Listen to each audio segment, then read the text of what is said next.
Then we will click this, and then we will do this.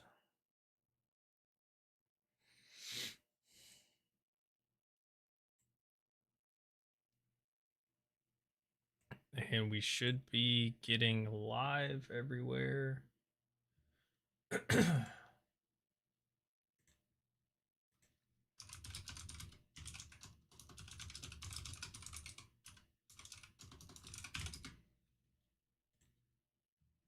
All right.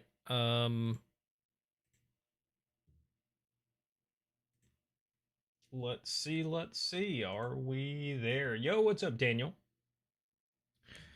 Hey.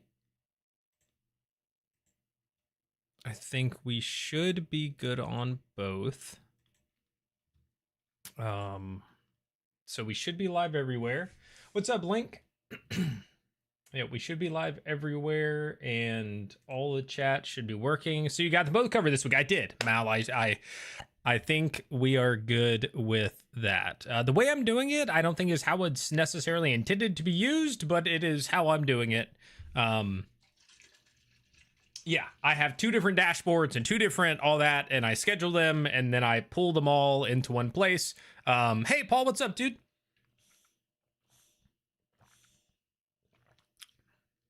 Yo, what up, Piratey?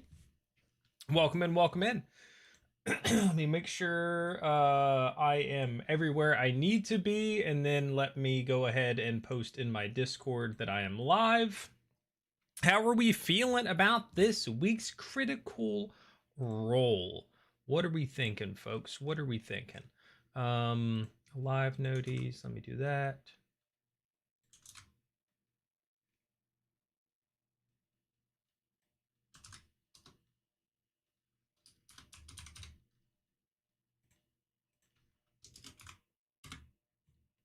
All right, we have sent out the notification in Discord. We should be ready to rock. We are ready to talk all things Critical Role. And of course, if you are currently on the vertical version of my YouTube stream, I am live horizontally as well. So just click on my profile picture, go on over and do that. What's up, Sunken Train? Welcome in, dude. Prediction for the cold open: we get a Murray flashback with a young Wick. That would be interesting. Like, what would their interaction be? Why would she have a young Wick with her? I'm gonna guess there's any reason they could. They're in the same place, but he didn't go to the Penteveril, I don't think.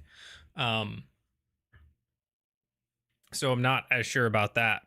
But either way, I think that could be either one of those people. I agree. We haven't gotten Sam yet, and we haven't gotten Murray in a while. So I'm with you on that.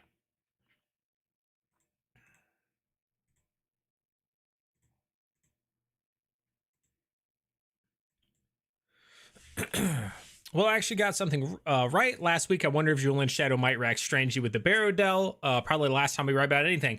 I wonder if, I mean, I think it had a higher impact on him, but I think that was just part of the scenario, was him and yeah, Taisha, and then the NPCs. I got you vertical on my phone so I can chat, watch horizontal on my TV. Heck yeah, dude. Daniel says, looking forward to the conclusion of the Seekers arc. Should be a good episode for combat. Yeah. You think Matt would choose to level up on the rogue side. I think he was so blatantly in that thing, trying not to say that he was prepping for the Echo Knight thing. I don't know. It was also apparently like when they were recording something else and then they were starting with that. I don't know. I almost don't like getting the look behind the scenes with those videos. Maybe it's just me, but it just shows more about how structured and planned and produced it is. I almost don't like getting those because, like, remember if you watch the video, the Level Up Seekers video, at the start, Brennan is starting the next episode. And then they're like, no, we're going to do the level up thing first. And then they cut into that. And then Matt's trying to hide like what his fighter thing is, even though like everybody knows that it's the Echo Knight thing, but he's like, well, if it I don't know. I don't, maybe it's just me. What's up, Astro Panda? Link says Murray might have had an interaction with Halavars, and from what she struck a conversation with Buchanan. Yeah, so it could be. It definitely could be. Or they do one with Murray this week and one with Wick next week, or vice versa. Also completely possible when it comes to that.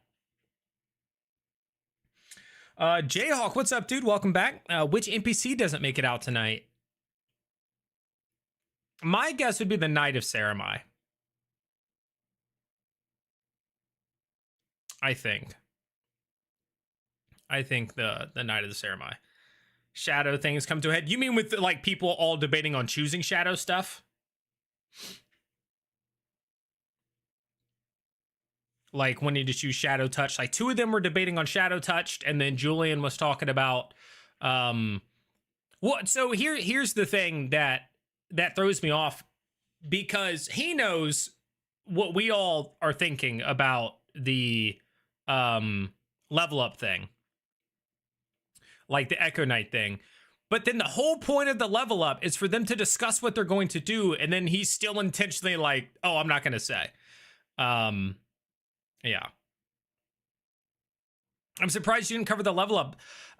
Well, so Jimmy, on the last one, it felt like there was more to cover. People were like, they listed 3 feat options and all, like a bunch of stuff. And I feel like we didn't get as much of that.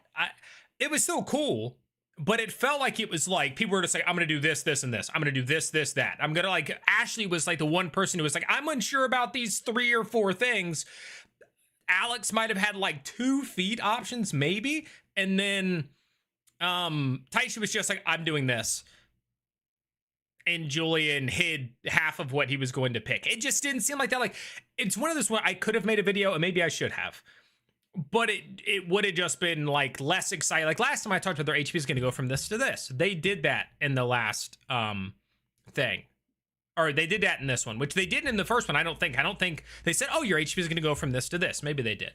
And then there was less discussion about like, oh, should I take this or that? Should I take this or that? So that's kind of why I was like, I don't know.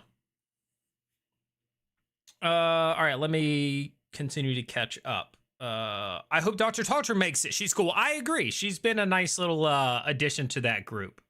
Even before she got there, I liked that. Also, Clive, the stuff with Clive was fun last week. Asher says, meal planning to make soup after return from spring break. All right, heck yeah. Are you enjoying your spring break? Paul said yes, okay. Daniel says, Enigmatic this week is of the scene where Octus tells Talcher about the prophecy. Yeah, somebody posted that in the Discord, I think. They posted that's what it was this week. Link Journey says, so how many gods do you think had contingency plans to save themselves in the event of their demise? We know the sun god had one. Yeah, that was a very interesting twist to be like, oh, he has a plan for what to do if I'm taken out. And then also he was like, if I'm ever gone, I'm going to come back. Like, there's always a new dawn. So that is interesting. How many others had it? Cataruxus, thanks for the follow on Twitch. I don't know. We don't know as much about some of the other gods to know, like, did they have those types of personalities? Would they have thought that through? Did they believe they could ever be destroyed? We don't know as much about those things. But it's a great question, Link, for sure. Daniel says, maybe Dame Gaia sacrificed herself to save Octus for Saramai death to match a villainous one. Yeah, again, I could totally see something like that. But I do think that she may end up falling in this episode. Maybe, oh wait, I already read that. Are they fighting Celestial tonight or preventing the summoning? Jason, I don't know. I think, again, Celestials are kind of brought about as like these are the direct things below the Shapers. Like the Shapers created these things. They can ferry the dead. They can do it. Like they have been touted as very strong. Zephyriel, thanks for the follow. So right now we're talking about tonight's episode, Matt, on TikTok. We're talking about tonight's episode. So if you haven't watched episodes all the way up till episode 16, then yeah. Again, to go back to the point, Celestials, in my mind, the way they've been presented are these really powerful beasts, huge things. And so it's like, I don't want them to fight them at level 4 or level 3. Like that just, yeah. So I don't know if they'll prevent it, or maybe they don't prevent it, but then they get away. Or we get another, the villains win, but then they leave instead of finishing people off. Like maybe we get another one of those. It has 30 stars. Oh, gotcha. Okay, Astro. Well, nice. I hope you enjoy it. Paul says, I have played at tables where players have been like the soldiers and have also played with people more calculated on leveling like the seekers. I think it just speaks to how different the tables play. Yeah, definitely. Well, it's not been, I don't know, if the soldiers were still calculated. They just had, like, they were more open to options. And it just felt like the seekers came in and were like, yeah, I'm going to pick this. Right? Like I don't think Taisha had like an op. She just said, I'm going to pick this. Right? She was like Brennan got to her for the level up thing. And she was just like, I'm going to do this. Cool. Here's my HP. Right? There wasn't like, ooh, depending on the moment. Ashley's really the only one who gave us that. And then Matt was like, I'm either going to level up to second level rogue for cunning, or I'm going to do the secret thing that we all know is Echo Knight. That's basically it. Hey, Grim Knight, what's up, dude? Welcome back. Hey, Sherry, what's up? 1 second, Zephyr. I'm going to catch up on chat and I'll respond to your comment on Twitch. How you been liking the campaign so far? Timmy, I've been enjoying it. It's been different for sure, but it's still been enjoyable. I have a feeling that combat tonight is going to be tough. John, I think so as well, and I would expect it for where they are and what they're doing. If it's not, I would be a little surprised. And I think it could be a slog if like Brennan chooses to make it harder, but in turn adds in some of the other NPCs that might be there, like Alagar or Captain Beerza. Like if he adds them in, now it's this long combat potentially because there's like 5, 6, 7, 8, 9, 10, enemies going and players and NPCs and all that sort of stuff. So Piratey Steve says, you'd think the Trickster Goddess would have a plan. Also very true, but she was maybe the most caught off guard, right? She showed up for a play, and the play did it versus like, oh, they came in and attacked her. I don't know. Belair's Warlock Patron, maybe they got herself. Yeah, so that's a question we've talked about a couple times where it's hard to know because it doesn't make as much sense for him, a mask, to have a patron, right? Like that's just an odd thing. Like he was an item created to kill a god, and yet he has a patron. Link asks, are we expecting a full-on combat or more of a dungeon crawl this episode? I'm thinking full-on combat, but, we won't know until we know. So now Zeph over on Twitch says, do you have any advice for a beginner? I've always been wanting to get into D&D, but it's hard to find a community where I live and online. Any advice would be very much appreciated. So if you don't have any local game stores where you're at, it can be tough. There's no doubt. Local game stores, meaning like shops that do Magic the Gathering tournaments and Pokemon and Lorcana and shops that do sell comic books and stuff. Most of those places also tend to be where D&D games can happen. So if you can't find anything local and you've really searched, there are a lot of ways to find them online. You can do Start Playing, which is more of a pay to be at a table sort of thing, but you can find the games you want. So you have that. There's also Reddits out there for it. There are Discords out there for finding groups.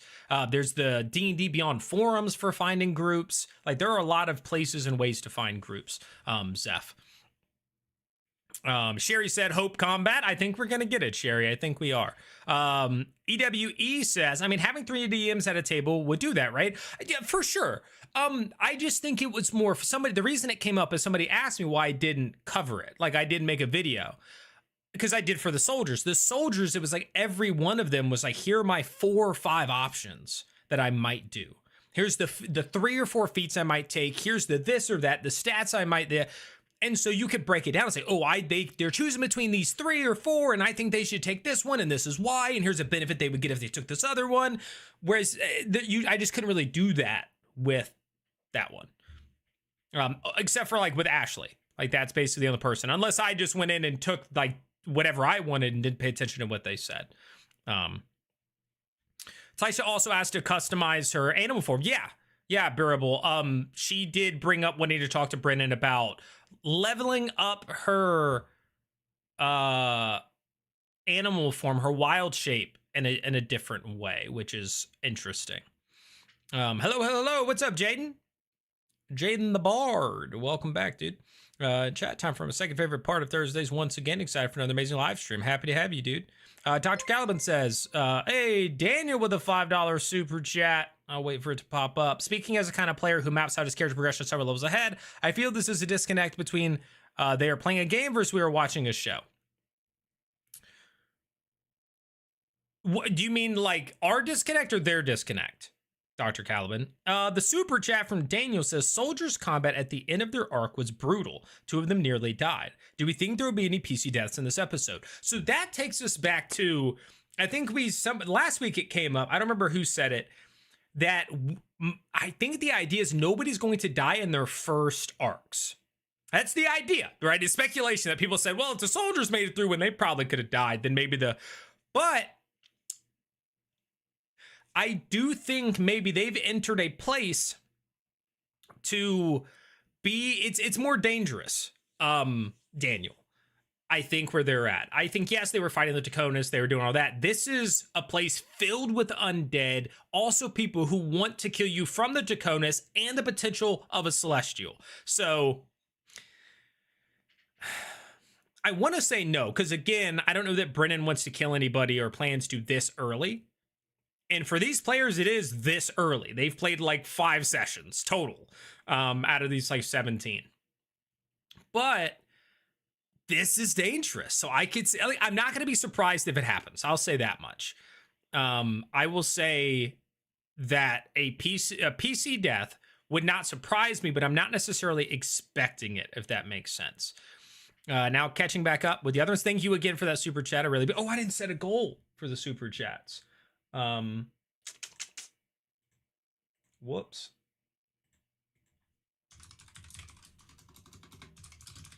I normally do that just cause. So I'll do that now. I will just say that it already has one.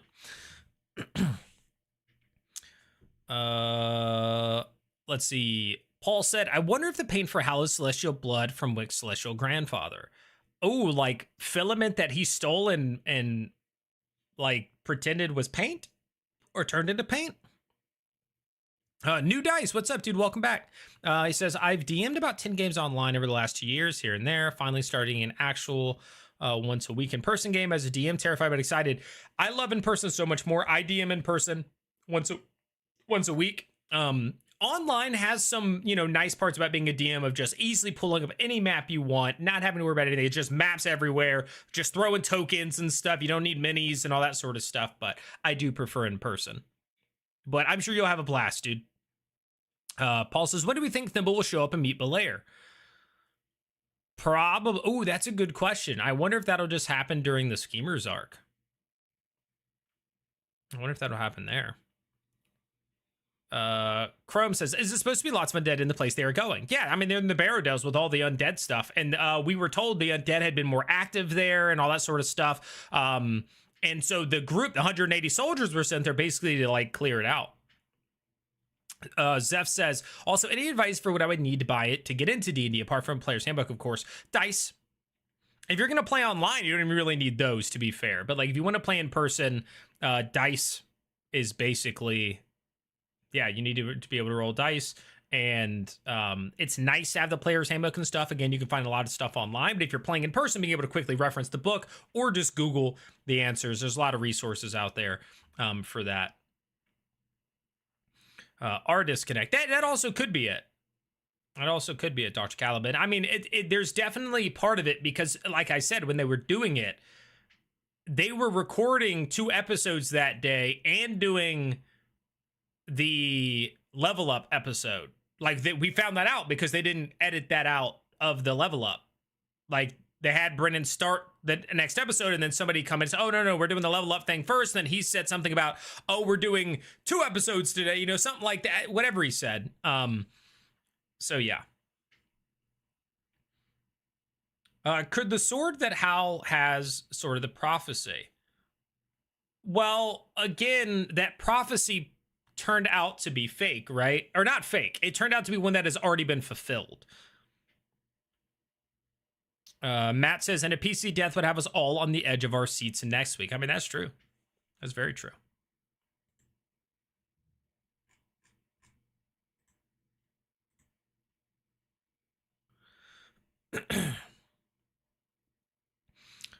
Jay Hawk says cold open maybe Belair, Murray and Thimble playing how to get Sid into the city.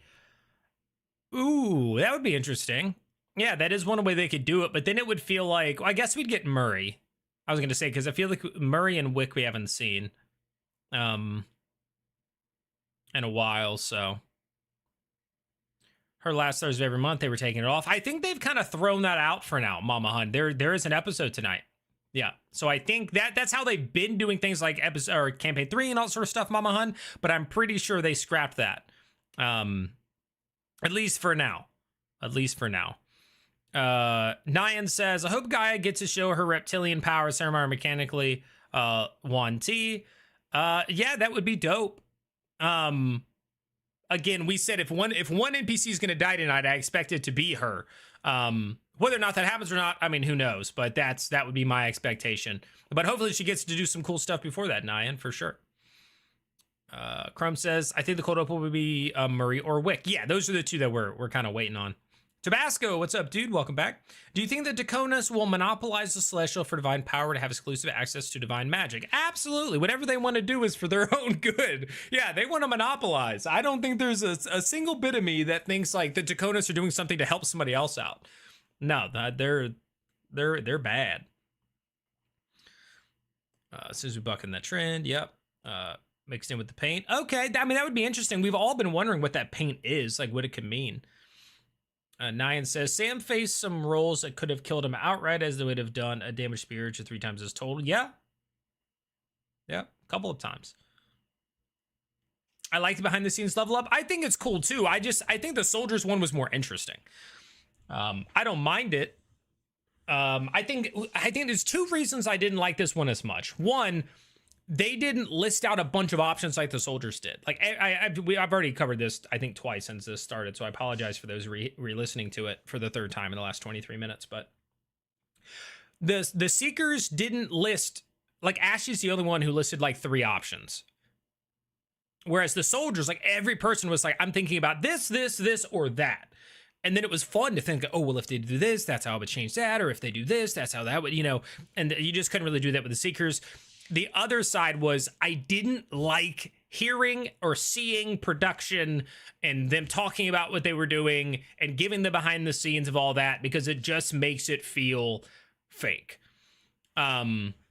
Which I know sounds stupid, but they were basically saying they were doing 2 episodes and they were doing the level up between, which means the level up was recorded probably directly after what we just watched in episode 16. And all they do is go change clothes in the other room and then come back. Like they're like it's faking being a new day when it's not. And I'd rather them just wear the same clothes because it feels fraudulent to me to be like, all right, everybody change your shirts so we can record the next episode. Like I don't like that, but that's just a me thing.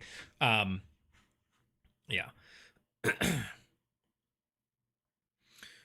Hoball as well. What's up, Noah? Is this the last session for the Seekers? They like 2 episodes ago they said there's 2 more episodes, but people were alluding to there being something different in like one of the ads or teasers. But I think this was supposed to be the last session for the Seekers. Zeph says, would you appreciate it if someone showed up in full cosplay as a Dean character in IRL sessions? If that was the vibe of the group, sure. If they did it just for funsies, I don't think it would bother anybody unless they like started like being weird. But yeah, I wouldn't have a problem with it. Like my players don't show up that way. Yeah.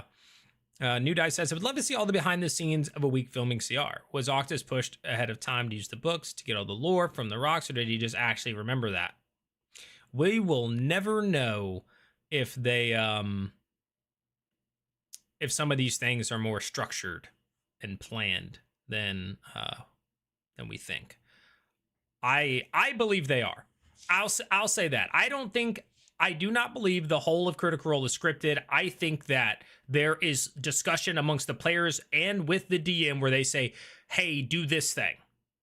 Hey, make sure that gets hit at some point before you get to Y. Like, I do think those things happen. But that's just me, and I still enjoy the show, and I don't think it's fully scripted and blah, blah, blah. But I do think that there are things like that happen. So maybe he did say, hey, do the legend lore thing. I want you to show you something cool. I don't know. I need more Murray. Yeah, we might get her in the cold open tonight. Have they not confirmed the statues are dead? Wait, what statues? Mama Han with a 250 super chat. Did it come with a message? Not even with a message. Let me get a little heart on that. Thank you for the 250 super chat. I appreciate that. Let me catch up on chat. Statues are dead. What Oh, no. Like the ones that they found that were like being turned to stone from the Taconas. I wonder if there'd be a mixed soldier schemers episode or two. The whole thing about having Belair and Murray bring state. That's what, yeah, exactly, Pirate. That's what I'm thinking is like, we're going to get to the schemers and the soldiers are going to be back, maybe. Or maybe they're not yet because of time-wise, right? The soldiers they had to go all the way out there 4, 5, 6 days, whatever, and then come all the way back. And so the schemers have only had like 48 hours from the last time we saw them, I think. So we may get some of that before, but at some point they are going to be mixed because they're coming back to meet with them, or at least one of them. So Nikki, what's up, dude? No, so he let Ashley see what it was, but nobody told us. It just kept a secret from us, so I'm not sure. Could the shade surrounding Julian and Gaia affect their future combat? That's a great question. I would be curious if those shades are still floating around them at this moment, or if they kind of outran them at a point, like they got to a safe zone or something. Matt is either rogue or fighter. Well, yeah, he is currently a rogue and a fighter. He's a second level fighter, first level rogue. So when he levels up, he's choosing to either go second level rogue and get cunning actions, which are strong, or he goes third level fighter and gets a subclass, which he's trying to hide from us, and the level up, which again just makes it silly. Hey, let's do this level up show thing, but I'm going to keep everything a secret. So yeah, even though we all know it's probably Echo Knight. Mayhaps the paints are marvelous pigments. Maybe. I feel like it's going to be something like very specific to like the story and lore and stuff like that. That's where my mind goes. I'm trying to remember, but haven't they alternate between someone from the Schemers Secret? It was Soldiers, Schemers, Seekers, so would it be Murray? Yeah, that's why I think Astro, it probably will be, because they did Soldiers last week. Paul says, I hope they make the level up during play similar to the soldiers. Yeah, well, that's their plan, is for people to have their moment. I could see Valus is hitting right away, depending on what happened with her being lifted up off the ground by the birds. Right? Like we ended last episode with these birds all shooting out of this, the clothes and the helmet and all that sort of stuff, and her being lifted off the ground 5 feet. Shoot, she might be like, level up! And now's the time. Nyan says, I am intrigued with Julian having ready a level up both with rogue and fighter classes. Fighter with a subclass pick would be more exciting, but I'd be intrigued by a rogue level up too. Yeah. So he will be further behind going rogue. Like, yes, he'll get the cool stuff with like being able to dash and do all that. Like there are benefits, no doubt. But he gets a feeder and well, no. Because he's not going to be fourth in either one. Never mind. Ignore me. My brain went somewhere else. Either way, he can either get a subclass, which is more monumental, or he gets the other thing. So yeah. I agree. I think it'd be totally fine to wear the same shirts. Yeah. The idea of trying to hide it, I'm not a fan. And it does make it feel less like a D&D game when you actually know that stuff and think about it. Like, oh, they sat there, they went, they changed their shirts, and they came back. Like, yeah. More describing and liking of the showing of the production of the more. My understanding your viewpoint is definitely a bit jarring. Realized that they filmed 2 sessions in one day. Yeah. I'm with you. Don't think it's scripted, but I totally believe some friendly reminders are given and it works for me. Yeah, it works for me. Yeah.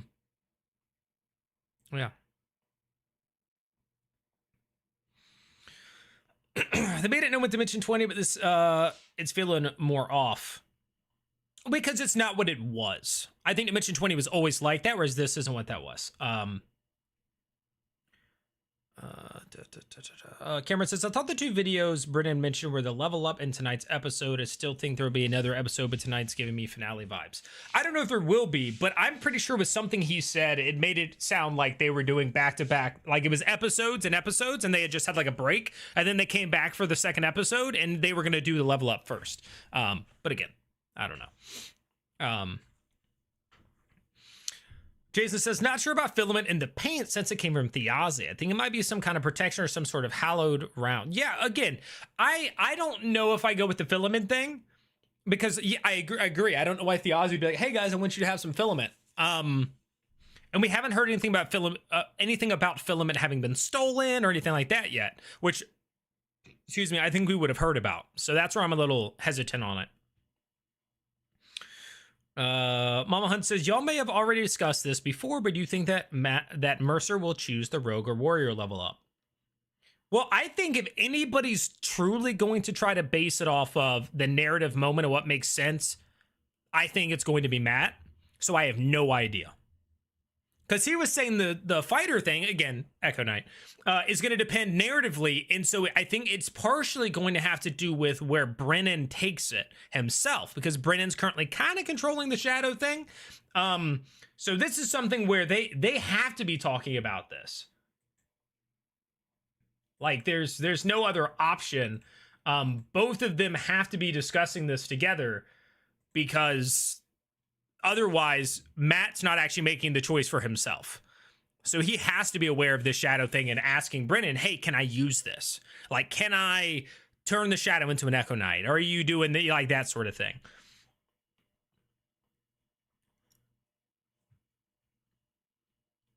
We're going to see revised Echo Knight with the shades, like the Echo Knight. Yeah, that would make sense. Dano says, did anyone watch Draw Your Weapons? I thought it was fine, but nothing to write home about. I did not. It didn't really interest me. Yeah. I was wondering what his echo's going to be. People have talked about the Aussie. Someone made a mistake dissing on Brennan's birds. True. Matt going rogue would be so great. He has always liked the rogue class. Well, I mean, again, he's both right now. So there's nothing stopping him from hitting 3rd level in fighter, getting that, and then swapping, and the next level he goes rogue. But then, you know, with multi-classing, you're in these awkward spots because, at 4th level in 1, you get to do your feed or your ASI. At 5th level, he gets a 2nd attack if he goes fighter. And so then you're trying to like dip into the rogue thing, and it's, yeah.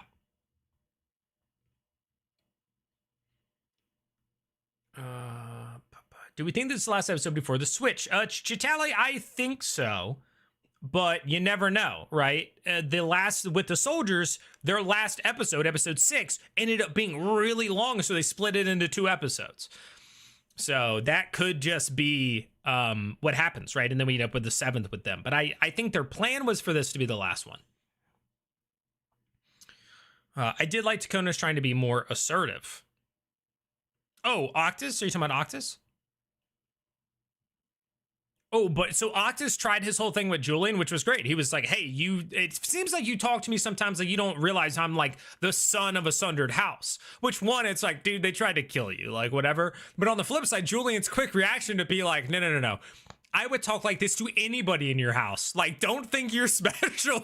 Like, well done. It's quick on his feet, that Julian. Do the new pins for the different tables tell us anything about their stories? Oh, I didn't look at them. I know that there was merchant pins, but I didn't look. He's been on the SUV, saw Shadow following it. It'd be funny. F.E. to Julian. Yeah, I agree. I think that same thing he said, he would do what makes the most sense narratively. Yeah, but in order for the Echo Knight to make sense, he has to have been talking to Brennan about like, hey, I want to be an Echo Knight. Hey, let's do this shadow thing. So it's going to depend on whether Brennan gives him that moment or not, which means he's probably going to have talked to Brennan about which one he wants to do. Right? At least that's logically, that makes sense to me, but I'm just a dude on the internet, so I have no idea. Like, I could be completely off the mark, completely possible. Nikki says Thaz would have known what Hal would use the paint for. He would paint the theater. Thaz knew this, so the paint has to have some kind of interaction for the theater. Maybe. I mean, the logic is there. Like, I can follow the thread that you're pulling on with that. Don't know for sure, but I can definitely follow that idea. Maybe that's planned it out beforehand. Maybe it's part of the consequences for the ritual. Maybe the Echo Knight thing is why Valus hasn't told Julian he's cursed. An above table kind of thing. Also completely possible. Coconut, welcome in. Hello. Maybe I'm missing something. I just watched the level up video.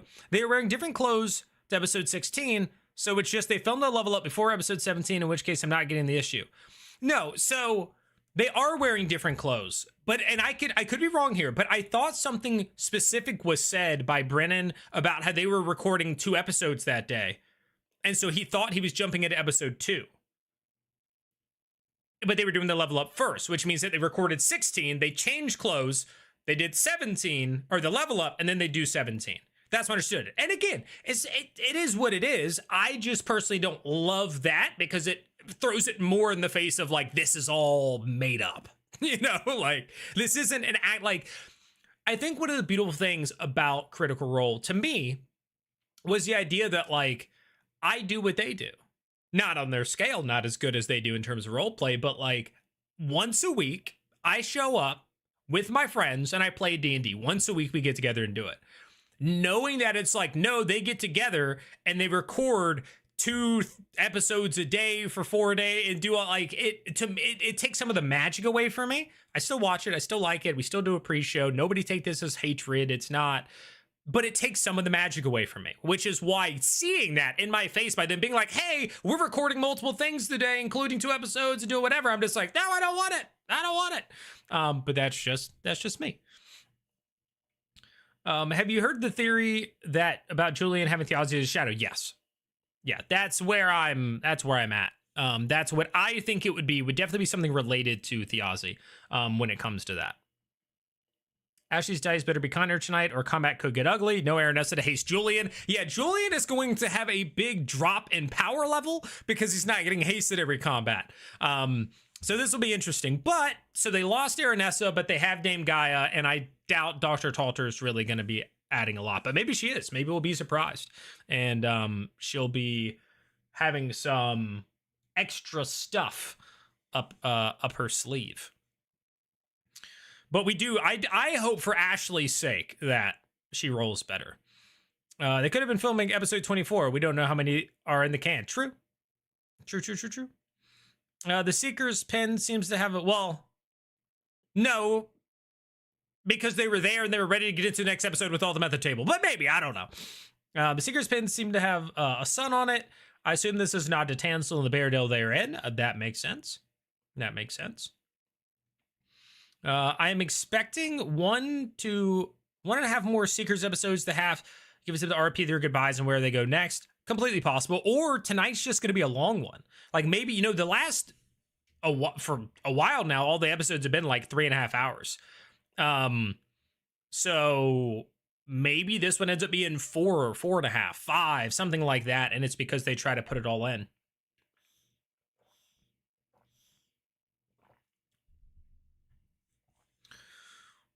I know 2 weeks ago, Brennan said something about having 2 more episodes with the Seekers. That's what I thought. Yeah, so it could have just been, well, yeah, he wouldn't have known then. He might have known, I'm going to try to fit it all in the next 2 episodes, right, Candle Gal? Also good to see you again. And then maybe it doesn't work out, right? Like, you can't control how fast some stuff goes. So he could have meant, like, 2 episodes, sticking with the trying to get 6 episodes, but maybe it just wouldn't work out. Maybe the Doctor would go full prophecy mode and call out Julian's shadow as the Ozzy. Yeah. The only reason Julian doesn't try to kill Octus is because Octus is already dead.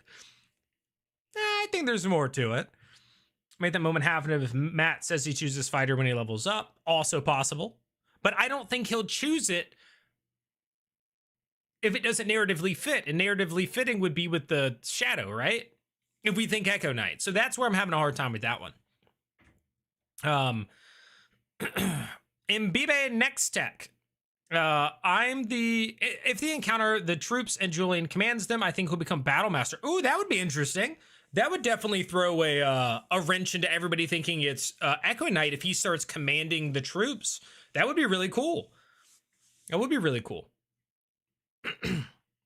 I like that, actually, Next Tech. Poopa says, is it Poopa or Papa?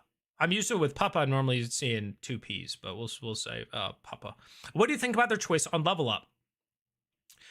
I think there are cool or better options than Shadow Touched, but I'm okay with it. Like, if they would do something more narrative, right? There's nothing wrong with that. I don't think we learned anything about Matt, and then Taisha was very set on going durable. I would have liked to see something else. I think durable, it's same thing. Didn't, was it Thimble took durable as well? It makes sense with the, whatchamacallits, hey, Lucky Census from Home Winemaking. Thanks for that over on TikTok. Desperate Measures, it makes sense with Desperate Measures, but it's also like, really durable? Like, that's your 4th level feat is durable? I don't know. I'm not. I'm not a giant fan of that one, but it's their characters, so hey, I'm happy. Whatever they pick. Defenestration says, I know we're split on the fighter subclass for Julian, but does anyone have ideas on the rogue subclass? Well, if he chooses rogue, he doesn't get a subclass yet. He's only level 1 in rogue, so he only gets 2. Yeah, he only gets 2nd level rogue, so he gets like cunning action, basically. Kaylee Scott, hey, welcome in, good to see you again. But what he'll go to eventually, I have no idea if he goes for a subclass in that. But I don't think he will. I think he's gonna go fighter subclass. So yeah. Jason says 109 in chat, like and subscribe. Hey, yeah, we'll choose real quickly. If you are watching on YouTube or TikTok, you got to do 2 things. If you're on TikTok, double tap your screen, give me some likes. If you're on YouTube, click the thumbs up button, and I don't care what you type in chat, just type something in chat. You can say, hey, Nerdcore, you're so handsome and I love you. You can say that just to tell the algorithm, wow, people really like this guy, you know, they really like this pre-show he's doing, and they'll show it to more people. So just do those things for me. All right, double tap your screen on TikTok, give it a thumbs up, and type in the chat on YouTube. If you're on Twitch, give me a Prime sub or something. Last week was great for lore, but it did seem to drag a bit at times. I think the ending was cool. Like, the lore we got towards the end. I also was kind of surprised. They pulled out a battle map for the combat, and then there was just not a combat. So there's that. Oh, yeah, and Sherry reminds me, Discord, yes. Linked in the description on YouTube, there is my Discord. Please feel free to join. We do a Critical live chat during the episode, so people, you know, are in there like, oh, that was so cool, or oh, what did they say? Oh, what was that person's name? And so people help each other out. They answer questions, all that sort of stuff. So feel free to join the Discord. It's linked in the description on YouTube, and it is linked to my bio if you're on TikTok. Love your content. Thank you, Home Winemaking. Thank you. Coconut, thanks for the early response. No problem. Do you think we will likely get a character death before the end of the first rounds of the 3 tables? I'm guessing not, more likely we loop back to the soldiers. So we talked about this earlier. I think the plan from Brennan is he doesn't want people to die in these first, however many, first arcs, right? In these first arcs, no. Do I think it could still happen? Yes. So I'll say this. I wouldn't be super surprised. I would be a little bit surprised, but I wouldn't be super surprised if a character died. But I don't think that's the plan. I think they're going to be tested. I think just like with the soldiers, there's going to be moments where you're like, wow, they are outgunned. But I don't think the plan is for them actually to lose anybody yet. But you never know. The dice fall where they fall.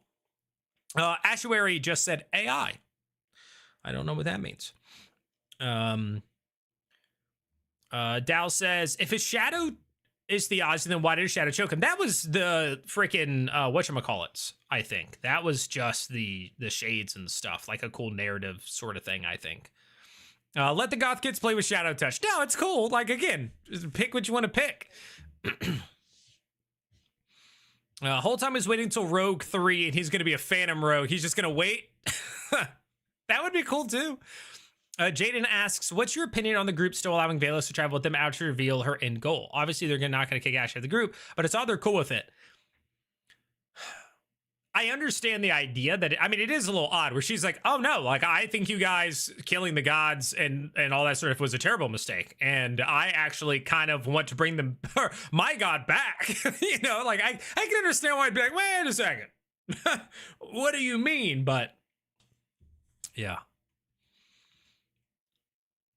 Durable makes sense to me only because she is an orc. Octus could low-key rock with Sorcery Initiate. Yeah, I mean, there are a lot of good feats people can choose from. Ravik asks, ideas on Taisha's private talk with Brennan about possibly leveling up her wild shapes. I'm curious what that means.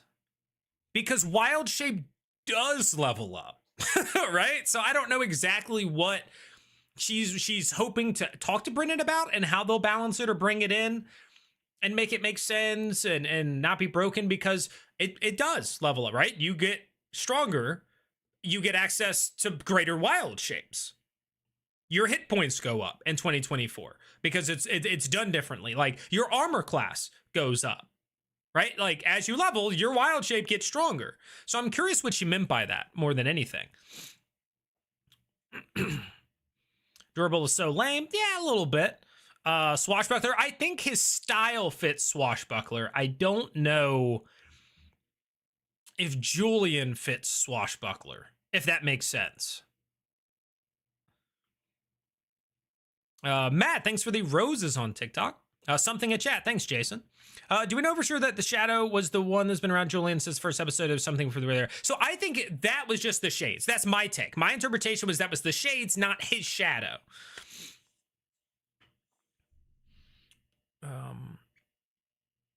Hey, Nerdcore, you're so handsome and I love you. Thank you, Jaden. Appreciate that. Young Custard says, Swashbuckler Rogue, I think, and Julian has 16 charisma, if I remember.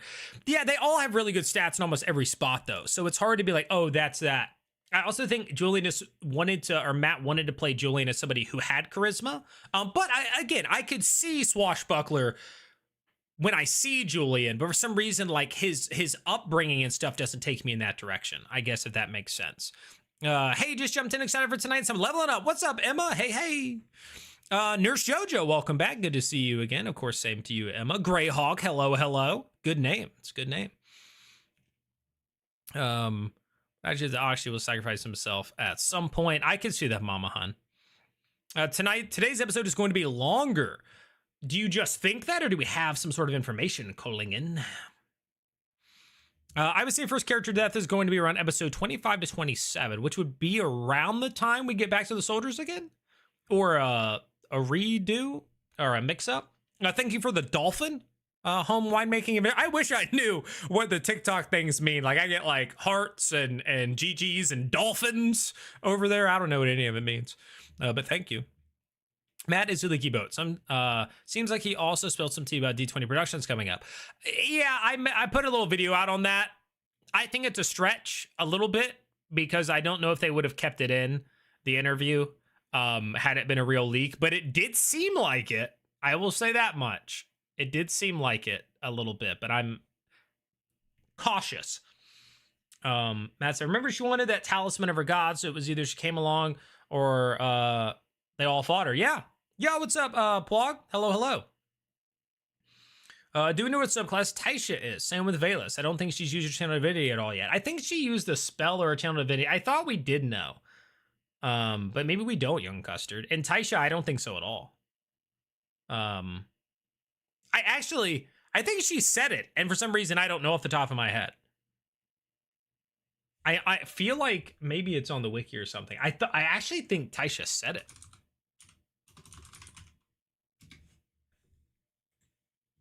But I could be completely wrong. Circle of the Land.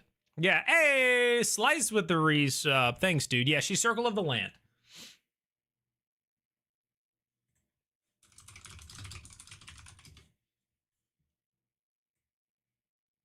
At least that's what the Crit Wiki says.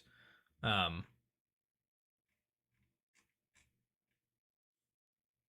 Circle of the Land.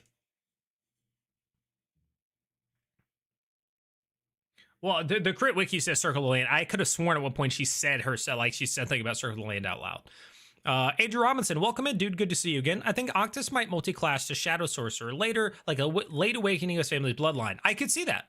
I mean, it makes sense narratively. Unless it goes in a different direction. Nyan says, I seem to convince Julian is an Echo Knight, which I do find likely too, but he could be an old boring Battle Master. The Battle Master maneuvers fit the Divinos combat. Yeah, so just like somebody else said, it could be something like that based on other things. I just think the shadow following him around and all that links to that very intensely the Echo Knight idea. But we all could just be biting on some bait that is going to trick us. Wouldn't want a god resurrected. I think it's kind of widely accepted by most that they agree that the gods needed to be taken out. So I don't know that they've outright said like we don't agree with it or think whatever, but I think that's like the norm across society is that. But I could be wrong. I laughed when Julian mentioned the talisman or the hair during the level up video and everyone lost it. Yeah, it was hair. What? Sorry, I don't know what. I got a lot of upper hiccups and air and I don't know what's going on. Echo Knight Fighter and Phantom Rogue might be peak for Julian to be edgy and dark. Yeah, but being level 6 and just being level 3 in 2 classes kind of blows. Honestly, every one of the characters have amazing charisma. Yeah, they did stat rolls that resulted in most people having very, very good stats. Matt, Echo Knight. I also think Octus will decompose throughout the campaign. I don't think he will unless he decides, because I don't think that's part of being a hollow one. But they might narratively do that. These voice actors can't handle having a character that isn't high charisma. Fair. I mean, they're all charismatic. Young Custard says, I feel like Valus used Guiding Bolt once, which I think is Oath of Glory, which is the same as Tayor. She did use Guiding Bolt, and hers was like dark. It was not the same like bright light as it was described by her. Valus is Oath of Vengeance, used Valve Enmity. Oh, did she the Wild Heart? Who did she use it on? Do you think we have met some backup PCs? No, I don't think so, Nathan. Again, that's just me thinking. It's just speculation, but I don't think so. Tasha used Circle of Land ability in Plaza Divinos. Yeah, and that's what, and her thing says Circle of Land, Murican, also welcome in. So I'm pretty sure that's what it is.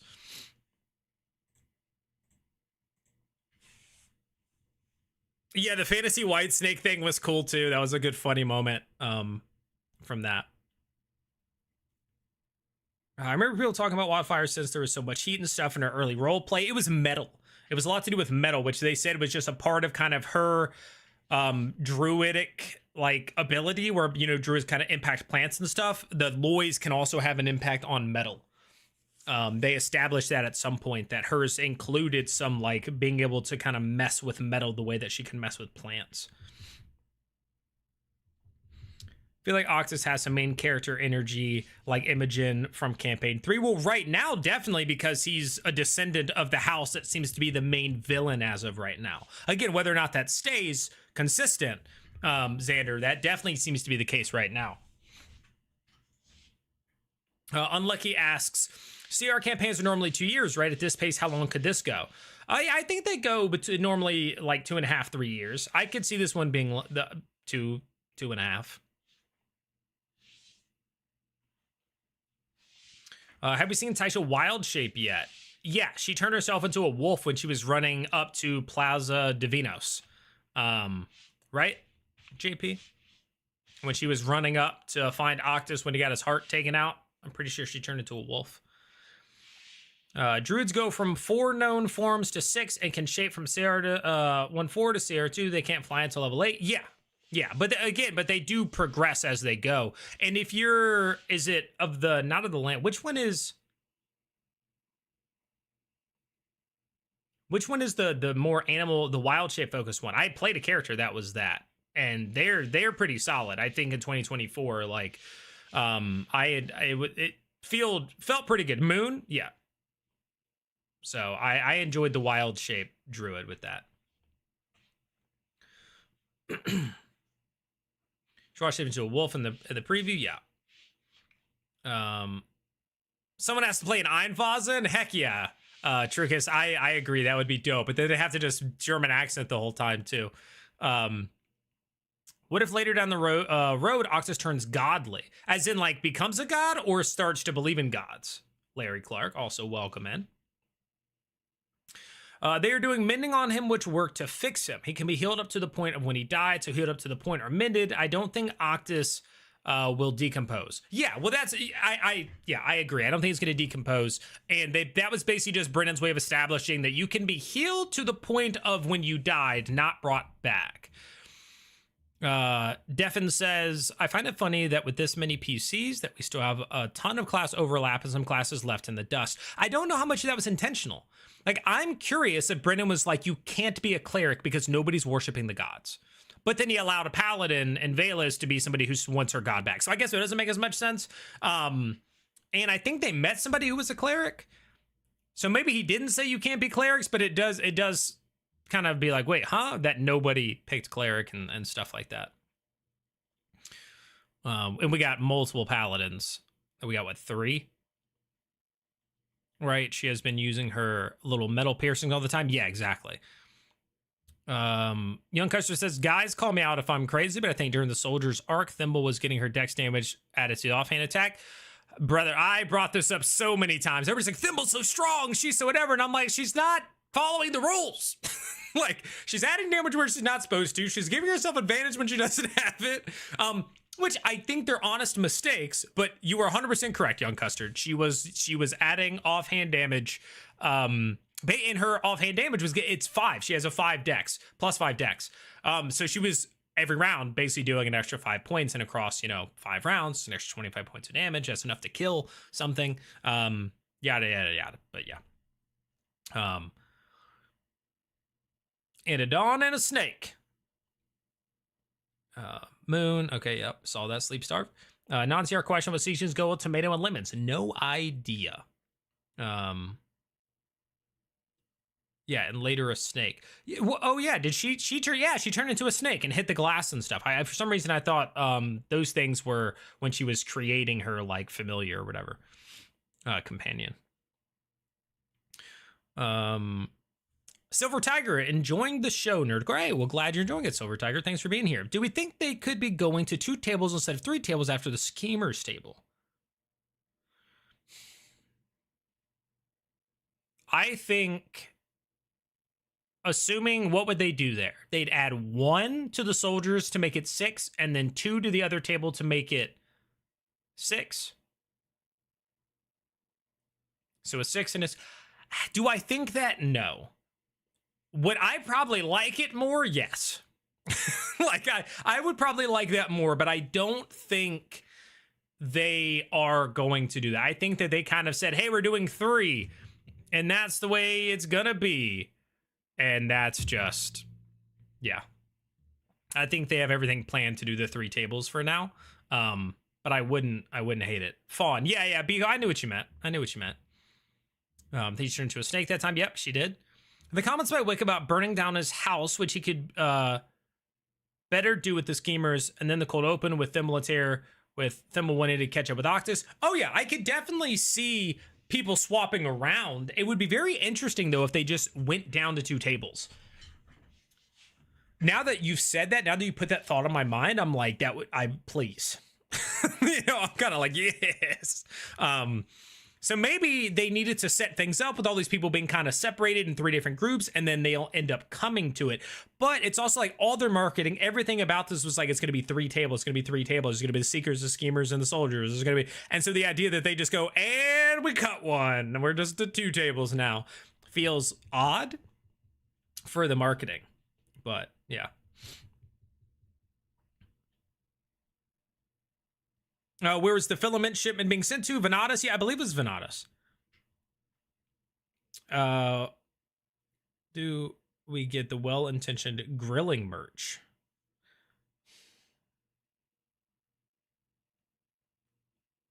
I'm trying to remember what that reference is. Like, I can hear it. Like, in my head, like, I know that, but for some reason, it's just not hitting me.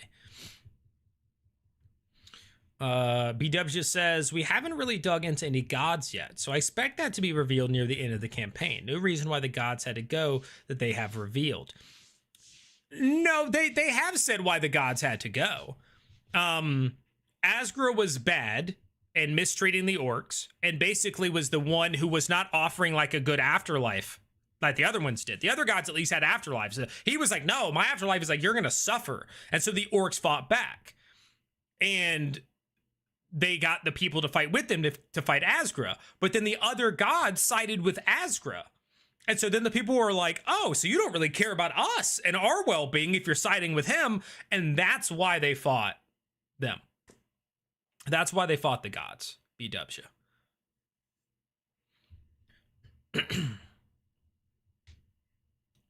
Coconut says, I hope this arc ends with them heading to the Golden Orchard, which would be interesting to see rather than going back to Dallmachiar. I also hope so, because the group in general likes Aranessa. They know she was going there. Julian wants to find out if his family is alive and also see Aranessa. So it would make sense for some of them to go there, for sure. But it also made more sense for the freaking soldiers to go with the hounds to the circle, and they still went back to Dallmachiar, so. Andrew says, Oxus is in a good position of becoming a Hollow One, Celestial Azamar, and maybe fulfilling that prophecy a second time. I don't know about that one for me. Think you become an Azamar?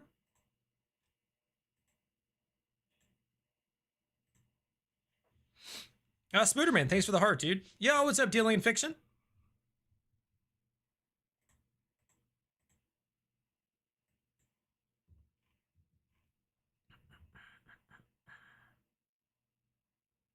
Hold on, did my... Oh no, it's still good. All right, let me catch up. Nyan says a D&D 2014 Moon Druid was the best tank mono class. Yeah, it works different in 2024, but I like it. American says, Paladins are not uncommon in Adamant. The Hounds are Paladins. Brennan using oaths, not needing gods. Yeah. Was a Cleric of Truth. Yeah, something like that, Young Kush. That's what I thought. Somebody had said that they were a cleric. And so I was like, so they've met a cleric now. So maybe that would have been, if somebody would have chosen to be a cleric, they would have worked with the totality. Because that seems to be where the clerics is the totality. I would like 2 tables more as well, but it's probably a schedule thing. Yeah, it gives people more time off when there's more tables. Defin says there's no monks, clerics, or barbarians. There's 3 paladins, 2 wizards, 2 rogues, 2 sorcerers, 2 warlocks. Yeah, something like that. Yeah. Wait, who's the second wizard? Murray? Oh, Octus. The United Faction pin suggests they may have a single table in mind at some point. No, I definitely think we will get episodes, or maybe the ending, there's some group fights and all that sort of stuff.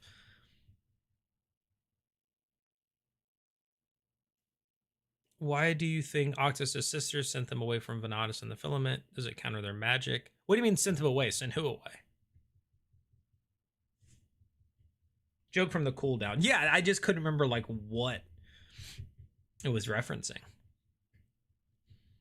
The Filament to me seems almost like a different form of Zidium.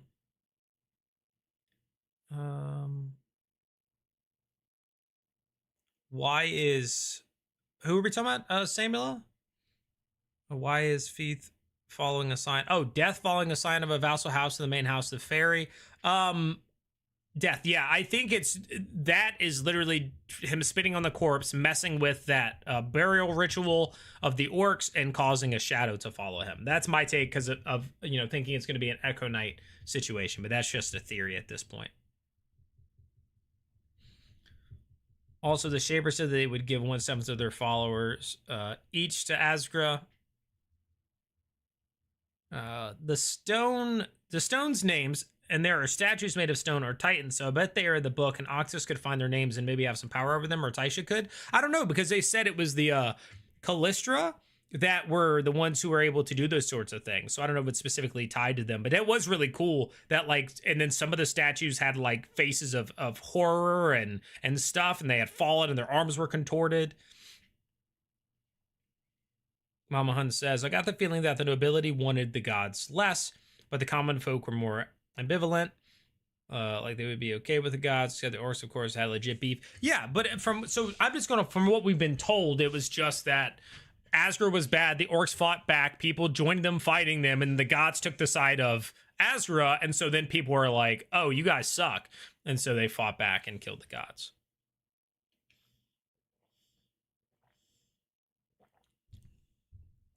Mitchell says, I think tonight's cold open will feature Murray since we got Cadigan and Tyranny last week and Izuni the week before that. New Cadigan lore last week, Mariana. I agree with you. I think it's most likely we will get Murray. What are my thoughts on the Cadigan lore? I'm excited. I mentioned I did a whole video on the big things we learned last week, which we learned quite a few big things. One of them being Cadigan's backstory is a little more open. We know that there was at least a wife, potentially a daughter, because he also heard a woman say Esme. So it could be a wife and a daughter, and something that he feels very strongly about, and it like made him shut down and all that. I think it's cool. I'm glad we learned a little bit more about Cadigan and his backstory because he's played it pretty close to the chest so far. So I'm excited we learned a little bit more about that. Wonder if people using filament are clerics or maybe they're celestial warlocks. Well, different people have used it. I mean, what's his face? Wick has used filament and he's a sorcerer, so.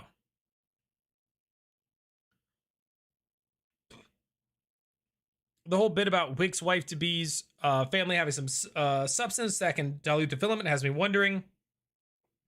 Wondering what?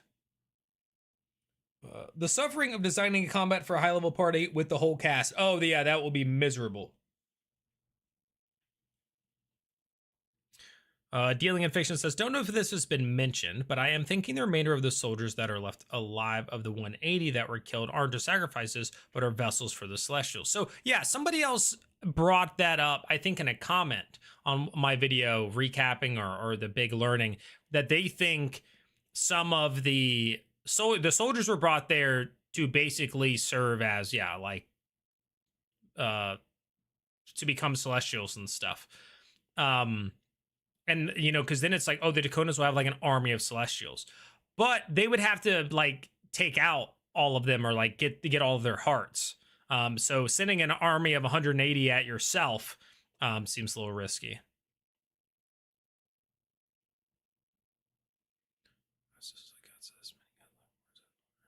I think Tyranny will kill Cadigan. You think Tyranny's going to kill Cadigan, B-Does? Edwin, what's up, dude? Welcome in. The do I see anything in this? Oh my god, the fact that like I think everybody got it right. As soon as he said you see a reflection of a haggard drunken man, we all were like, oh, he sees his own reflection, right?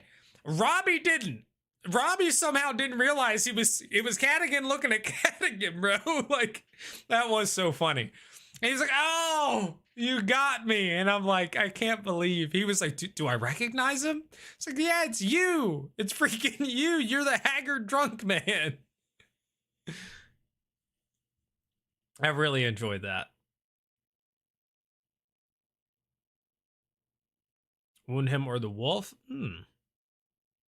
I do think when Julian goes swashbuckler when he gets his third level of rogue, I would agree. You know, I said earlier, I don't like he doesn't fit like in my mind, but with the way he likes to play him, like, and even mentioned movement, getting out of whatever, like swashbuckler is able to attack and get out and do all that. So, and then we'd have two swashbucklers out of the players.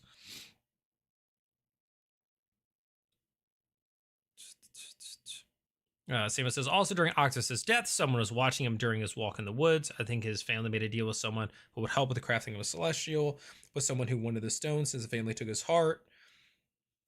What is Taylor's class again? Taylor's paladin. Seemingly Oath of Glory. Yeah, like Merkin said, Taylor's Glory Paladin. Larry Clark says, it just came to mind, but what if Octus got his hands on some of the filament to help him get even stronger? Yeah. I wonder if Brennan has a way to implement if the players choose to augment themselves with filament. I wonder if he has a system for that. And if the players can do it. And if there's a drawback. Because there's no drawback, then the players are just going to filament. Like, all of them are going to filament. So I wonder if mechanically he has something that the filament gives, because it's where the power comes from, like the light power that these other people are using, and they're healing and stuff like that. So yeah, I'm quite intrigued. Connor said, I was shocked Robbie didn't get it, but that made his realization hysterical. Agreed. Nathan says, have you spoken about Cormorant stealing the weapon capable of killing a god or celestial? Well, they haven't stolen it yet, right? They just wanted it moved to a new wing and they were really curious about it.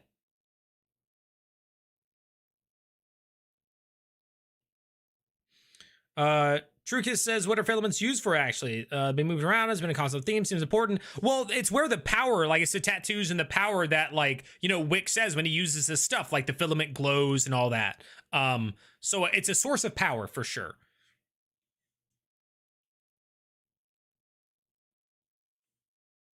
Mitchell says, I love the father-daughter relationship formed between Cadigan and Tyranny.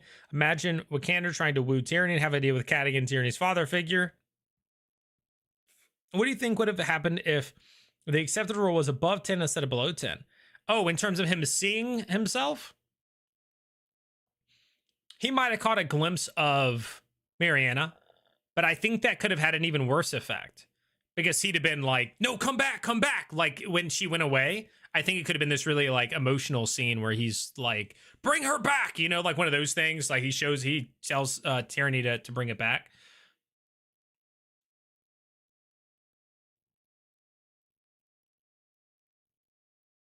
Isn't the weapon Belair?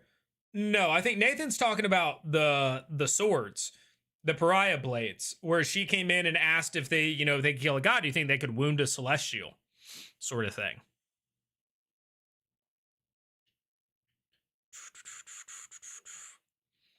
Dealing Fiction says, I'm hoping we're going to get a Taisha or Octus is going to activate a Colossal, having that Book of Stone with the names of Stone and Rock, thinking Octus is keeping it in his back pocket. Yeah, again, knowing that stuff and getting visions or being able to like know the names of and activate, I don't know if it would be like, oh, you can now activate this giant stone man, Colossus or whatever, but who knows, honestly. Could be neat. Stephanie, what's up? Welcome in. I read somewhere that Cat really didn't drink a lot, but does when he's closer to a city's civilization. It was interesting he was drinking in the cutscene. Yeah, well, they are getting close, right? They're a days out, if that's the case, right? Brennan said they would make it by the end of day tomorrow. They'd be back at Damakiar, if that's the case. What houses have we not seen the flags for?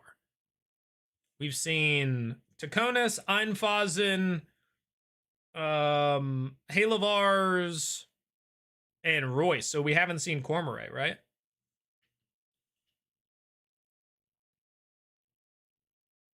Right. And then that lady accidentally pricked her finger on the duplicate sword, not realizing it was a dupe. Yeah. Yeah. So the Cormorants were interested in that, but that makes me wonder if they know the plan of the Taconis and they're arming themselves for a Celestial coming about, right? Because at first I was like, do they want to like, do they know about the Halavar one? And they want to kill the Halavar basement angel? But now it's like, oh, maybe they know the plan of the Taconis.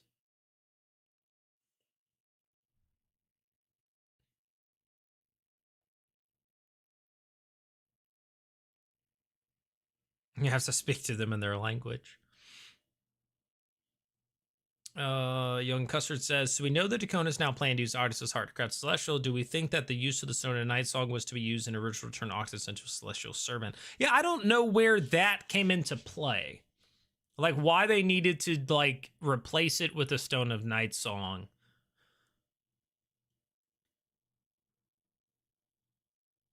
That, they haven't really given us that. Just a legend lore item. Yeah, and they did. He used it, and he gained some cool information. I saw a dope scene, gave us an idea of the whole plan of the Taconis, which is neat. We have not seen Cormorant. Yeah, that's what I thought.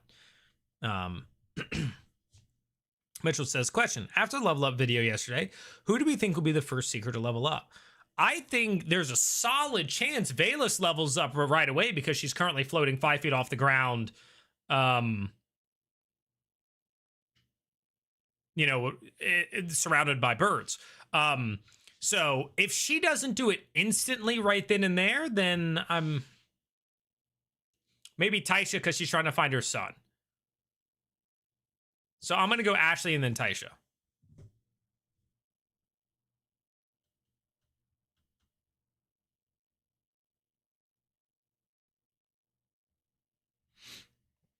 That would be my take is Ashley. And if that situation isn't actually a threat, then it will be Taisha.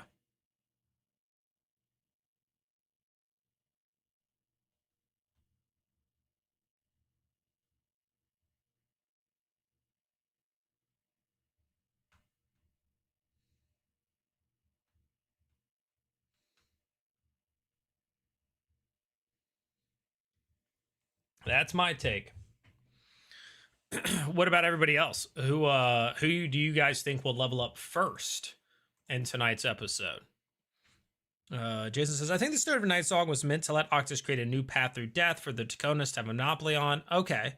Because it was the rib of the fairy. Yeah, okay.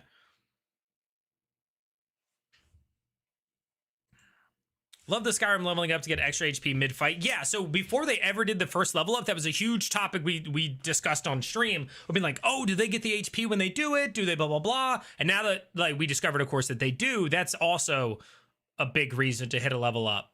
But it also means you're almost always going to do it during a combat because it just really caters to that. You get more HP. Those are when like really tough moments happen. So...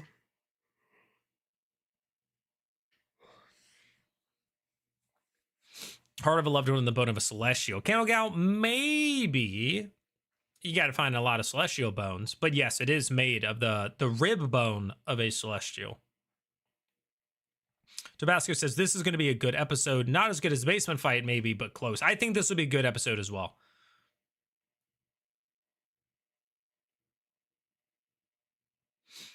Stephanie says, I feel Matt will be last because he wants to wait for the moment. I agree. His is definitely going to be when the moment strikes for him to pick one of the two things he wanted to do. I definitely agree. Matt has the potential to be the last one.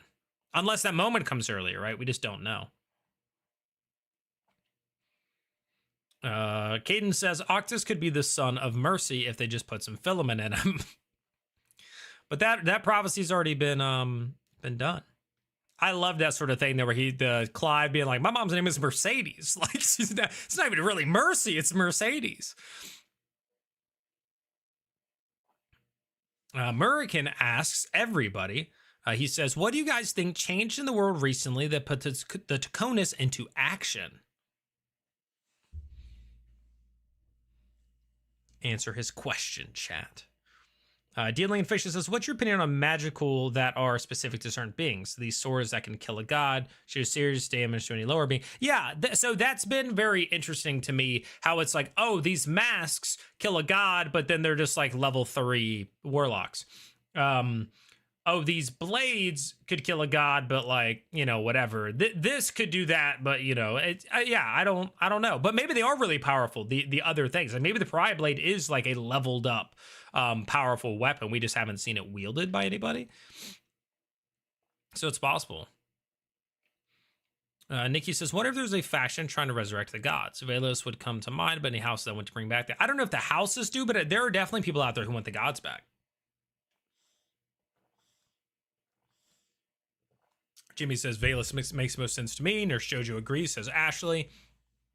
Tabasco says, Velos, Taisha, Julian, Octus. Larry Clark says, which houses do you think is going down first? Taconis or Halavar, or possibly both at the same time?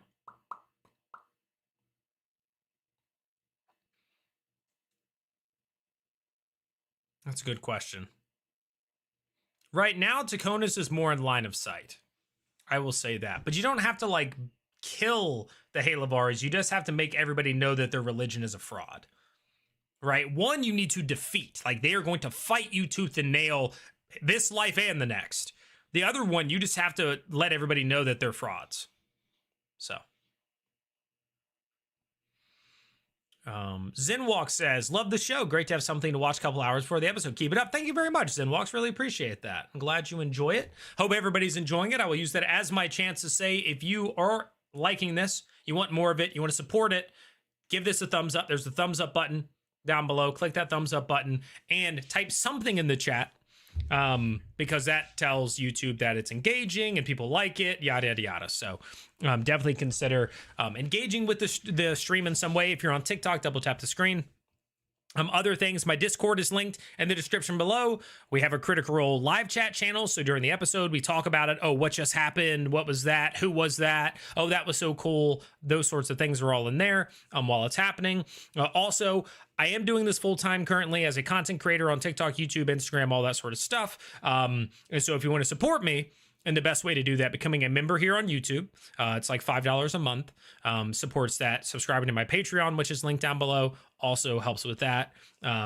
Super chats, watching my stuff, engaging with my stuff, all that stuff helps. So thank you guys for all of that. Thank you for those of you who are saying something in the chat.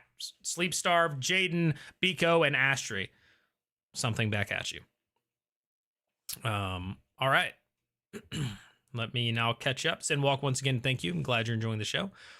If not, Taisha probably after Julian. Daniel says, Tayor and Cadigan waited to level up until after the fight ended. The Seekers will probably all have to level up during combat. Yeah, they're in a tough spot right now. But maybe they won't. Like, it'll depend. Like, you know, is this... We're expecting something quite bad. Maybe it's not. I assume a big fight takes place in this mode with the Shades, I'm thinking. You think it's the Shades instead of, like, them coming across whatever plan is happening there in the, in Tannesar? Sunken Trade, oh, you're over on YouTube now. Hold on. Let me make sure that chat is still working.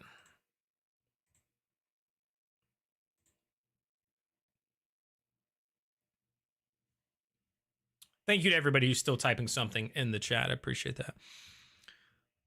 We know Julian is cursed, but has it ever been clarified or explained what kind of curse? No. No. Would the blood ichor of a different new celestial have different properties from the Halavar Stellar Celestial? That's a great question. I would guess no, but it would be cool if it did. Like, oh, the one you have actually has high cholesterol, so you get a little less from that. But it's a thicker sort of, you know, filament. But this one, oh, it flows way better. It's a faster filament, you know, a younger celestial. Yeah, I don't know. Be interesting, but I doubt it. Daniel says the Draconis might have learned that the Halavars have a celestial and now they want one of their own. They are in an arms race, the River House, maybe. That's true. They did say they're allies, but it's also like where they're our biggest threat, right? That was established. Like, we get along, but they're also our biggest threat. Young Custard says, I feel like the Draconis are always scheming, but the standard of Night Song has to be important, especially with having Theosophy involved for some reason and then completing the execution. Agreed.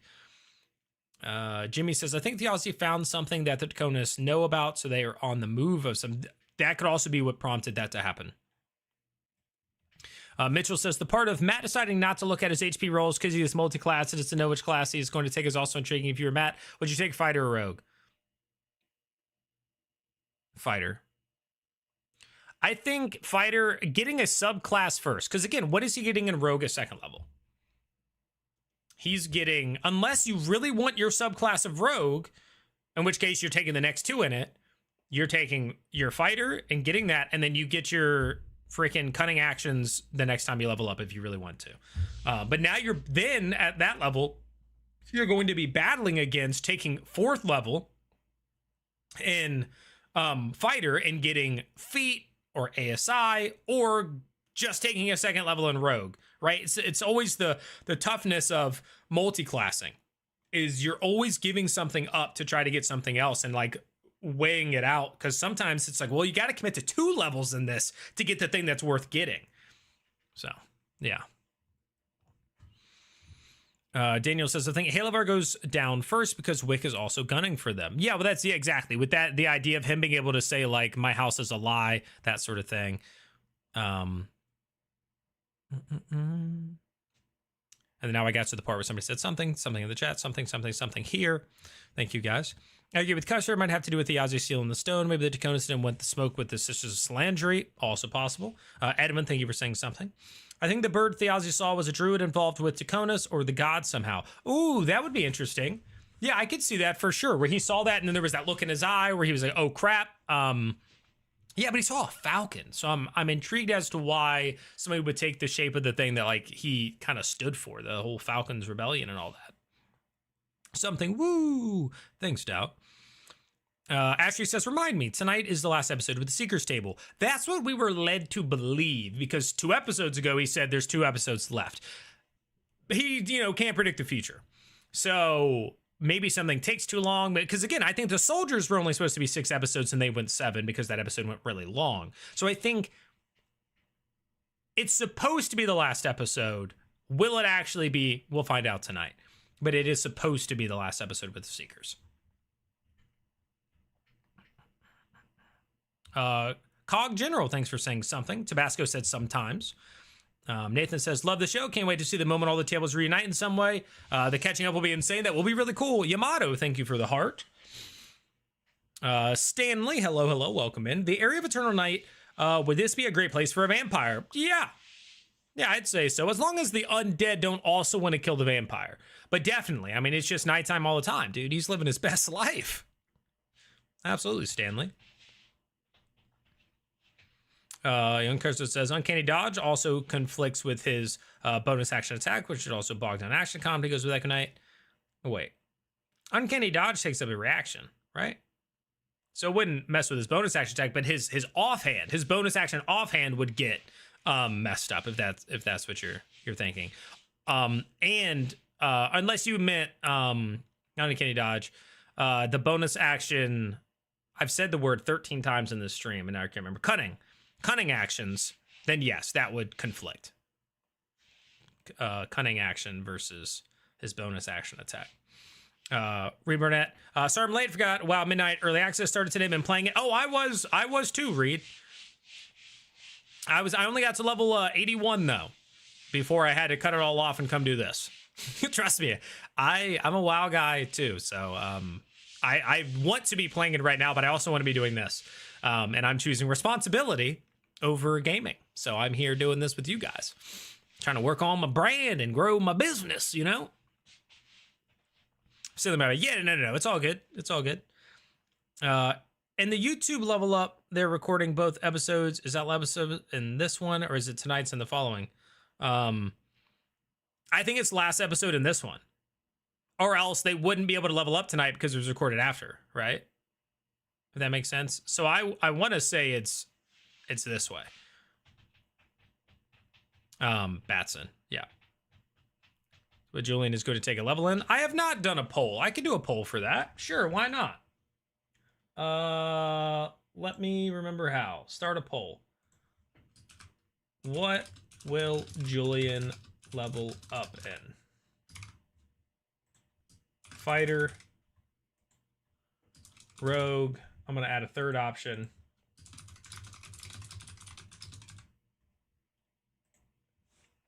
There we go. There's a poll on YouTube. Feel free to answer. Silver Moon is gorgeous. It does look really good. Caden says, Taconas are a prime target for a vampire clan. All right, let's recruit the vampires, dude. The Seekers trailer had footage for an episode we haven't seen yet, so there may be one more after tonight. This episode is seemingly being framed as the final one for this chapter. True. Yeah, Seers Man says fighter. Did you select fighter in the poll, or are you just saying it? Right now, fighter is quite ahead with 26 votes. Fighter has 88% of the vote. 4% as he dies before he levels up. So, which I don't think is likely. I don't think that's likely. Also, for those of you who are on the vertical feed of me, if you're watching this, there is a horizontal one on YouTube. If you just click my picture, you can see the widescreen. That's where the poll is. It's over there. I have the vertical one for people who are just, scrolling the shorts feed or something like that. But if you want to watch, I'm live in two. I'm live on horizontal 16:9 and vertical 9:16. If you go to my page, they're both listed right there. So you can pick, and they're titled as well. The thumbnail says vertical, the title says vertical if you want to watch this way. But if you want to watch this way, there's another stream for that. Because I do see there's 13 people watching on vertical right now. So just wanted to let you guys know. All right, 40 votes, fighter at 88%. So I think most people are expecting that fighter level. I also am expecting that fighter level, but you never really know, right? You never really know. If anybody's going to surprise us, it's going to be Matt Mercer. My next question for you all will be, do you think they fight a Celestial tonight, or do you think they thwart the plan, or do you think it happens and they escape?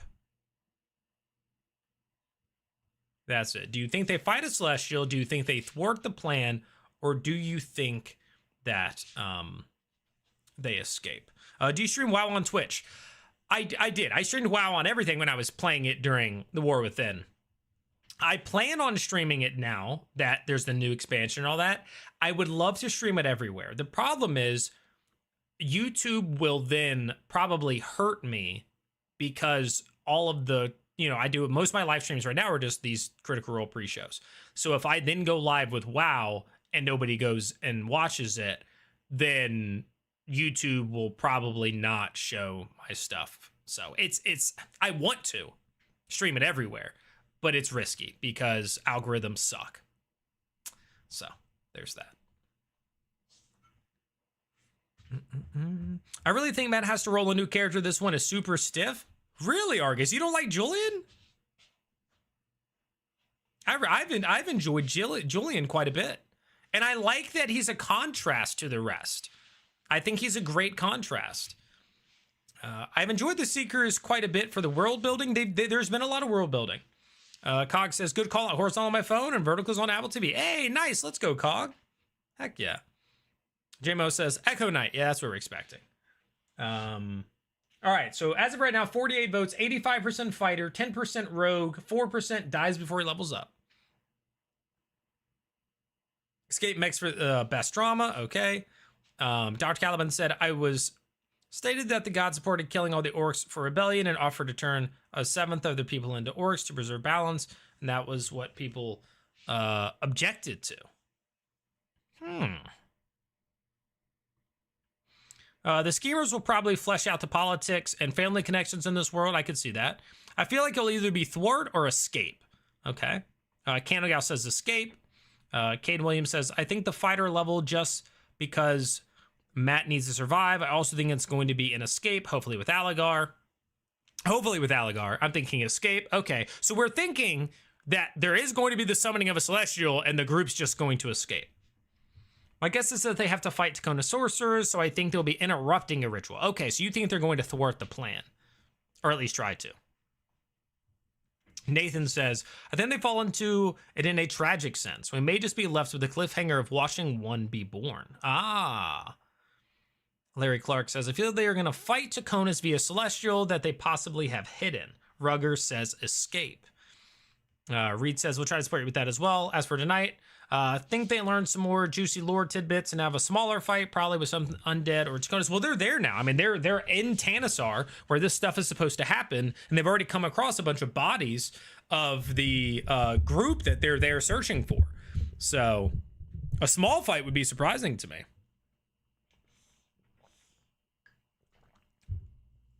I'm here for you, Nerdcore. Found your videos because of Campaign 4, but you got me hooked to you and your content. Appreciate it, dude. Appreciate it. Yeah, it's now that I think some people won't. It's just the algorithm will punish you when you do some stuff.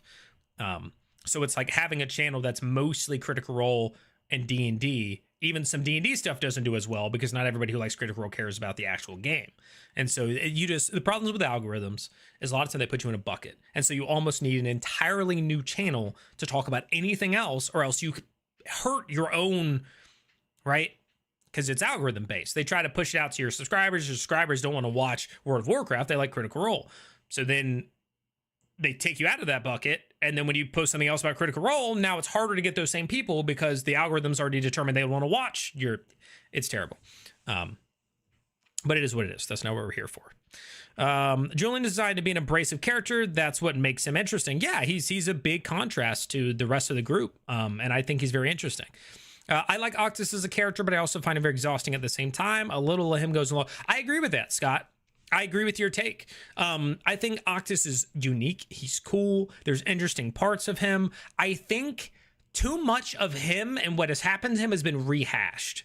I just think we've had the same conversation. It was even in my recap. If any of you watched my recap of this episode, at some point I said, and for the umpteenth time, we talk about how Octus died and how they don't know what happened and this and that and this, and they don't know what the Dakona's plan is, but they know that they had a plan because they've said it 37 times, right? Like, it does get, you know, a little bit like, oh, okay, we get it. You don't know what the Dakonas wanted to do. All right? Yeah. So I agree with you. I think he's cool, but I think there are times where it's exhausting with like, yeah, we get it. Your family and you died and you're back and all right. Merkin says, maybe if Tonsil, I constantly say Tansel and then Tonsil. I change that every single time I read it. Promises aid as a celestial. Maybe the stone can help the crafted celestial specifically deal with death and souls. Humans don't have a psychopomp. Steal someone else's.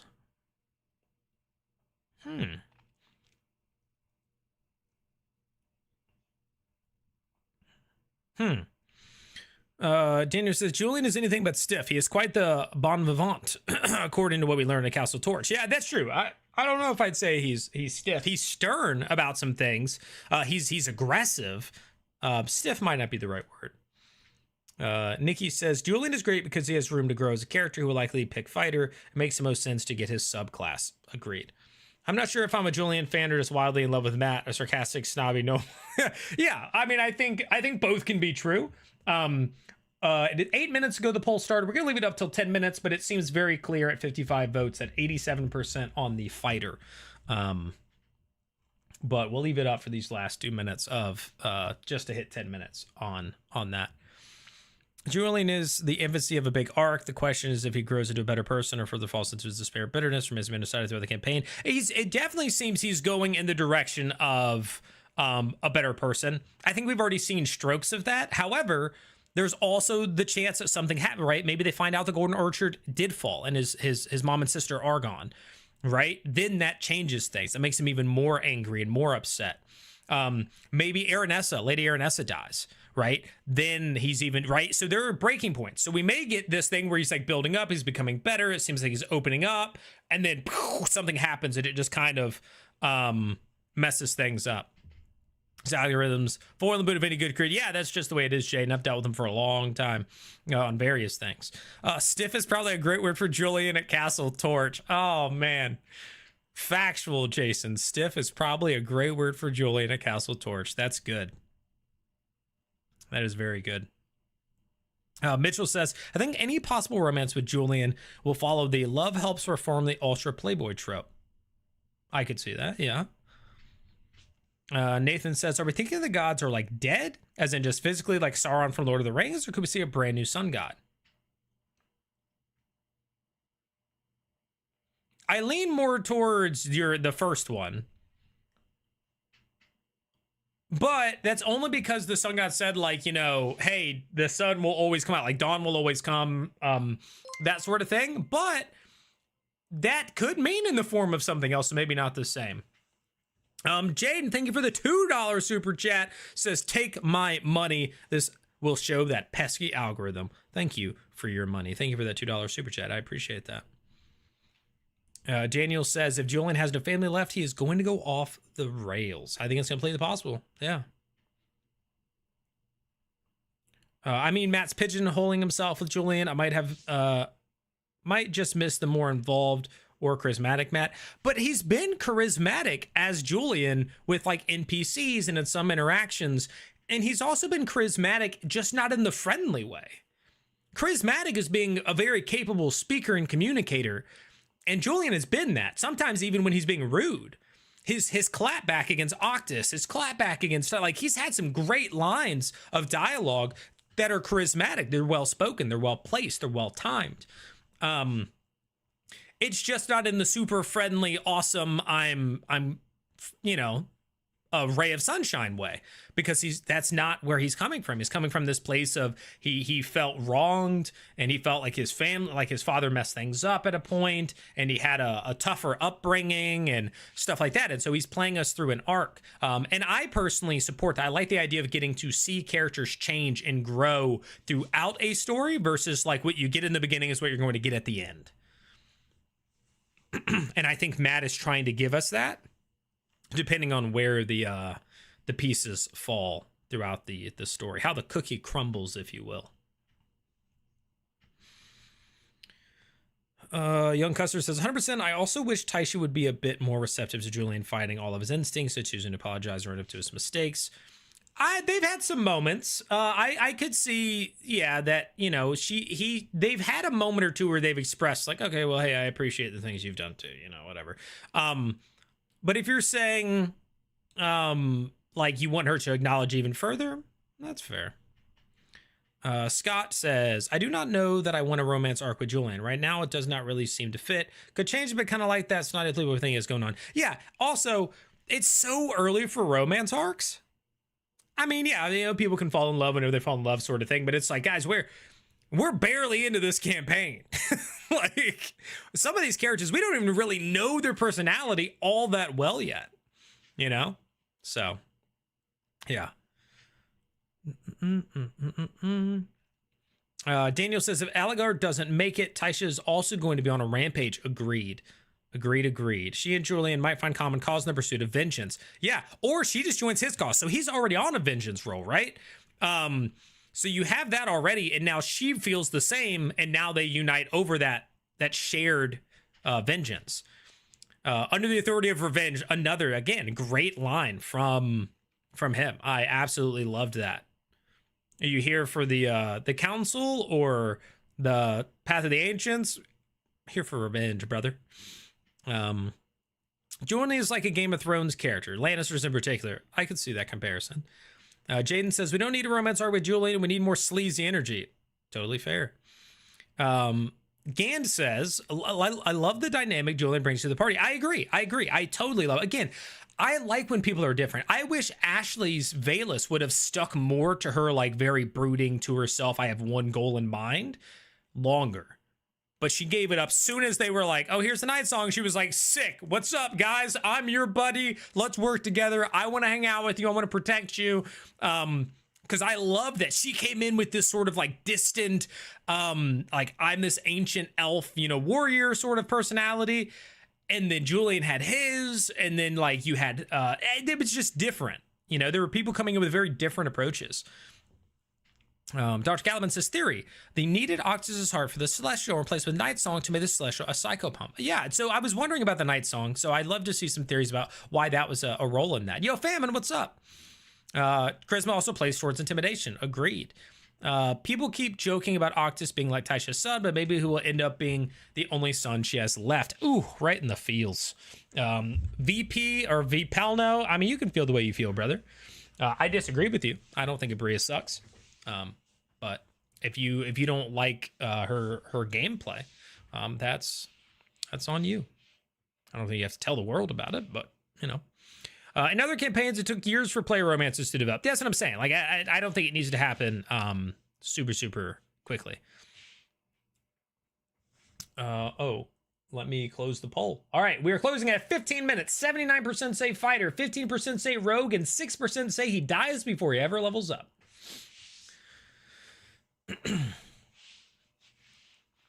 Who of the cast chose what for their level up? They haven't yet, Rick, but there weren't a lot of options. Taisha was like, I'm gonna choose durable. Octus,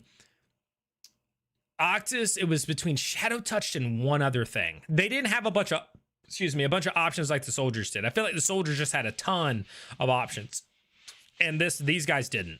Ashley was the only one who was between like 3 or 4 things. And then Matt, he doesn't get a feat or anything. He just gets to choose if he wants to be fighter with a subclass or rogue and get cutting action. I really wish to see what would happen if they put Night Song in Octus. Just stick it back in there, cut him open and stick it back in. Xander says, there's too little time on the tables for any romance. It would all seem rushed. I agree with you, but tell the people on Twitter that, because they're already all over that. I will once again talk about how weird and wild the Critical Role Twitter folks are. It's all sex and relationships. That's all it is. From like the character art alone, it just turns into stuff. Julian's values are a bit warped and misaligned for now. I think questioning him killing the rebellion will come before turning good. Can agree with that. Can't wait for Taisha to die to only be replaced by another Taisha. What do you mean?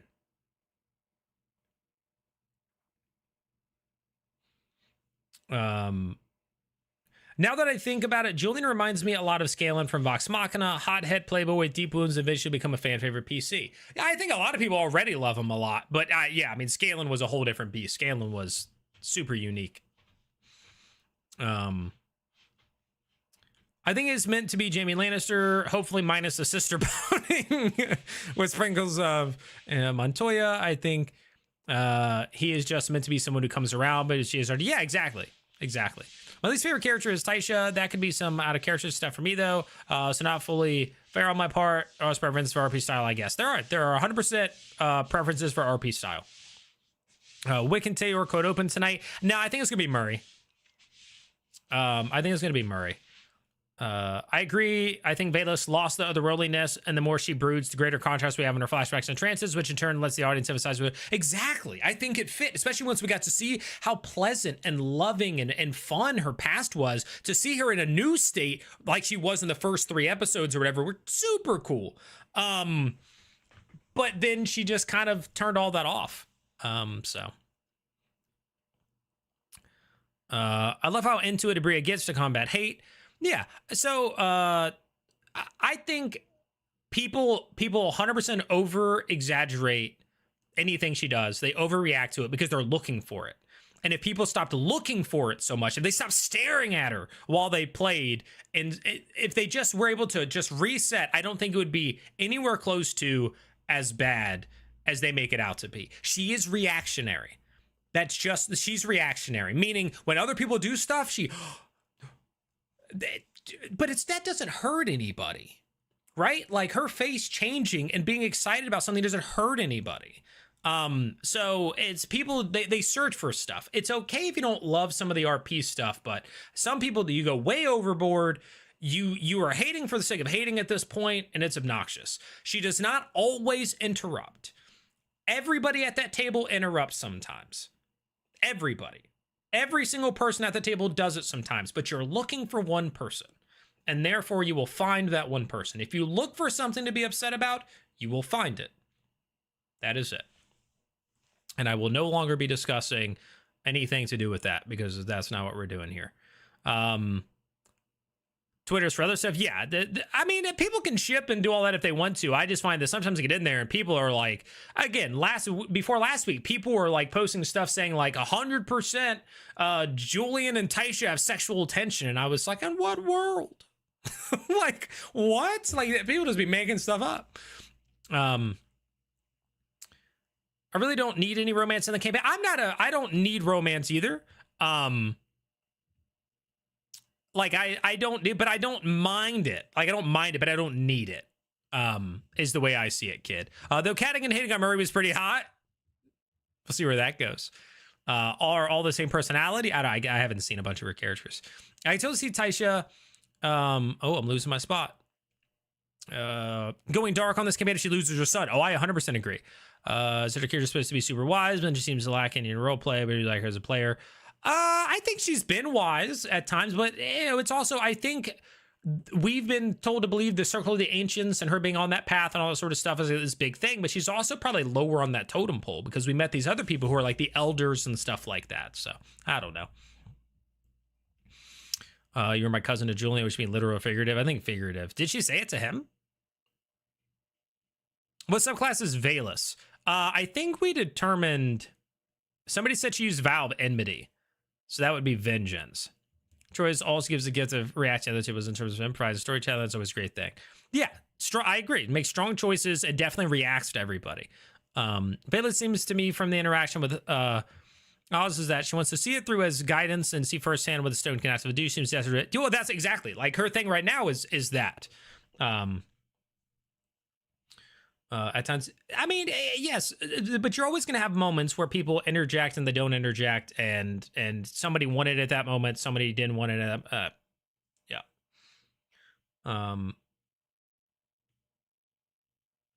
Honestly, I'm going to see the read description on Reddit. I'm glad you put down with it. Yeah, it just, I made a whole video on this once, and this is the last thing I'm going to say about this.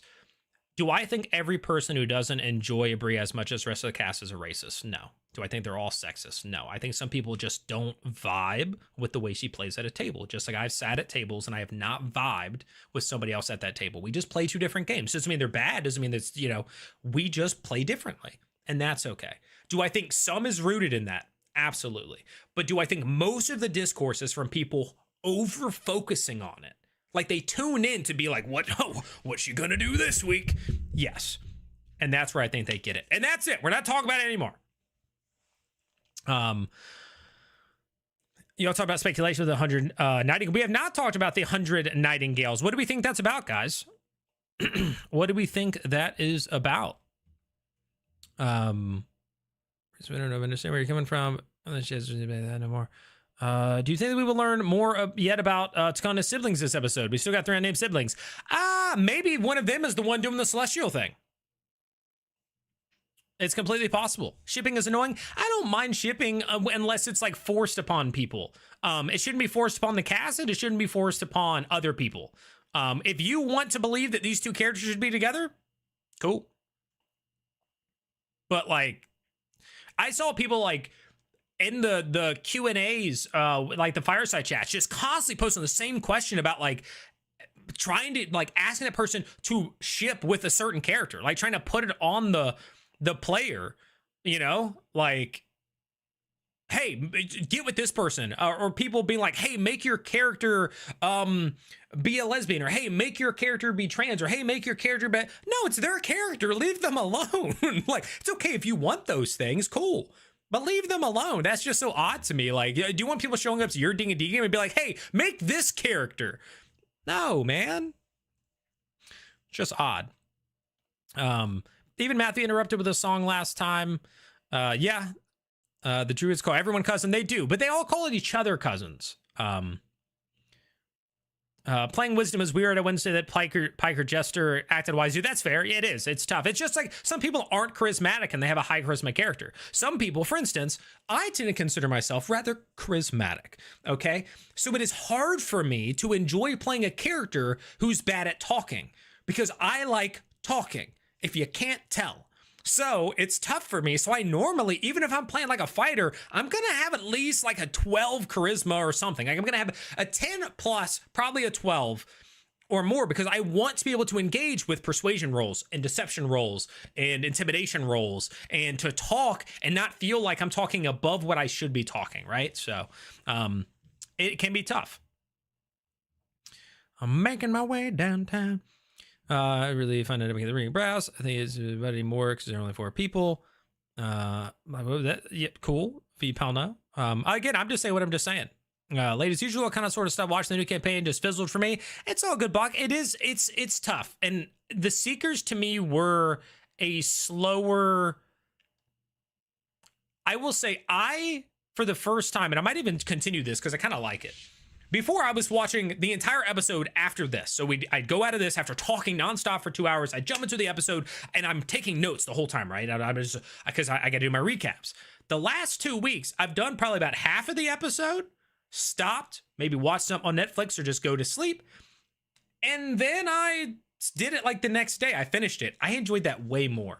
The Seekers, for a while, when I got to them, it was hard for me to watch a straight 3-4 hours of the Seekers. It was not engaging me as much. I know other people love them, and I still like them, and I think we've started to pick up a little bit. But if you got to them and that's where you were like, okay, I need to slow down, or I'm kind of fizzling out, just watch it at your own pace. Watch my recaps and then jump in. Right? That's one method, is watch your recaps and then jump in now. Always possible, but I appreciate you stopping in either way. BW just says, I do like diving into the Druids for world building. We got a $5 super chat from Jaden coming in. What is it? I get that, NERDCORE. As a theater kid at heart, Bard is my go-to class. I just love playing around with charisma so much. I played a Bard for the very first time a bit ago. Loved it. Not necessarily for the gameplay. I liked giving out inspirations and stuff. But I loved playing a Bard. Like whipping out my lute or giving speeches and stuff like that. I love doing that stuff. But I also enjoy playing, a little more quiet, but when they speak, they have that power, like a rogue that kind of plays like that. Sorry, let me get back to this. Thank you again for that $5 super chat. I really appreciate that.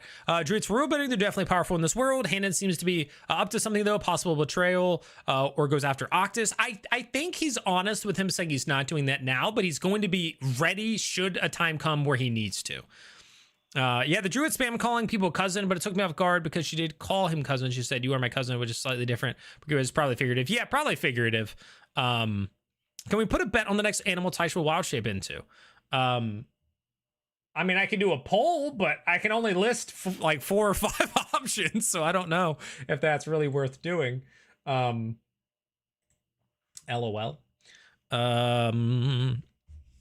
Stitch makes a good DM. I just think of her as a player. Not sure why, but as a player, just doesn't jive with me. Totally fine.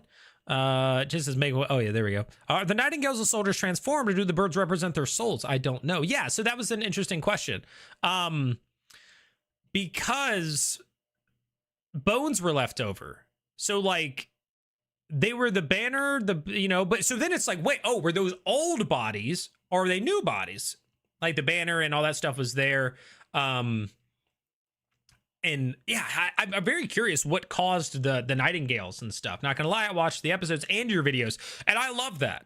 Heck yeah, and I think that's fair because you might miss something. And my videos are freaking like 15 to 20 minutes long. So you play that sucker at 1.25 speed, which may be tough to do because I talk fast sometimes. And then you're done with it, and you might have, you learned something or, something you missed or whatever. So what I'm saying is watch my recaps and all my other videos, guys, okay? Shipping I don't care for. Yeah, not really big for me. Has wild shaped into Mitchell. We know a snake and a wolf for sure. And then somebody said a fawn, I believe. But I think that was her pet. I don't know if she turned into one. But I believe a wolf and a snake for sure. Outside of your vids and streams. That's totally fair, Merkin. I just see some stuff on Twitter here and there. I don't engage with most of it, but I see it. I'm on team. Shapers aren't really dead. The birds are a semblance of remnant of Salandri. Ooh. Okay. So it's fun to lean into a low stat. Character can believe they are charismatic and OP. No, I agree with that. I like leaning more into, I guess, worse physical stats more than mental, because I think it is way harder to fake a mental stat. And I feel like it's harder to or easier to abuse. Like I have known people who have played stupid characters until you're trying to trick them or do something, and then all of a sudden they're really smart. Or when it comes to like you're divvying up loot and then they really care and they're really smart about it, right? So it's harder to do the mental stat because you're always going to be using your brain as a person. So I find it's more fun when it's like, oh, I'm a really weak character. I'm super clumsy. I'm not agile, right? Low dex, or I get sick all the time. I have low charisma, like, or constitution, things like that. I find easier to do. Seekers are a slower burn, but I've enjoyed most of the arc. Yeah, but it has been slow. And so that was a little tough for me. I've been watching each episode in 2 parts too. Yeah, I wasn't at first. I mean, up until episode like 15, I was freaking trucking through these things. Or I guess 14. And then finally, like one night I was like, I'm cutting this off. Like I've been watching for an hour and a half, 2 hours. I've heard them recap Oxus's death 4 times. I'm going to cut this off. I also think I'm just tired watching them. And so when I watch it the next day, I'm more interested and more upbeat when I'm like watching it at, 1 o'clock in the afternoon. So I think it's a good play for me. My favorite Tyranny moment is when she perches on Wix and Taylor's chest, telling them about the movie. That bit just made me laugh so hard. She's an inexperienced RPer, but I love her so much. Yeah, the sleep paralysis demon. Some combat and dice rolls do help one stay engaged. It's not even just combat that helps me. Like I enjoyed the dialogue. I enjoyed all the dialogue with the hounds. I enjoyed the interactions with a lot of the NPCs for the soldiers, the Obred Morn, the fairies. Not so much the fairies in Hawthorne's Glade, but the black rabbits. Like I enjoyed all of that. That wasn't combat. Might have to watch half because R9 is on deck. Ooh. Does Tyranny technically also have a form of wild shape? She turned into a dog when she was mad at Wick for not giving her enough attention. I don't think she turned into a dog in the sense she got any stats. I think she like disguised herself as a medium dog, which I don't think she could actually do, but I think it was allowed. I think she just used her like mask of many faces or something, and she was like, oh well, it has to be like a medium or something like that, and so she did. But I don't think she like it's like a turn into a dog as much as a disguised as dog. At least that's how I understood. I could be wrong if somebody wants to correct me on that.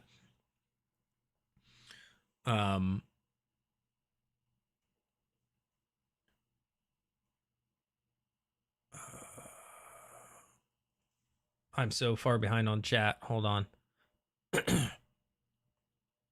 That's what happened. And no hate to the cast. They're all awesome. And thank you to Best Friends CR communities. Hey, let's go. I feel like there's a cold open or two out there of random rock encounters with the book just waiting to happen. 100%.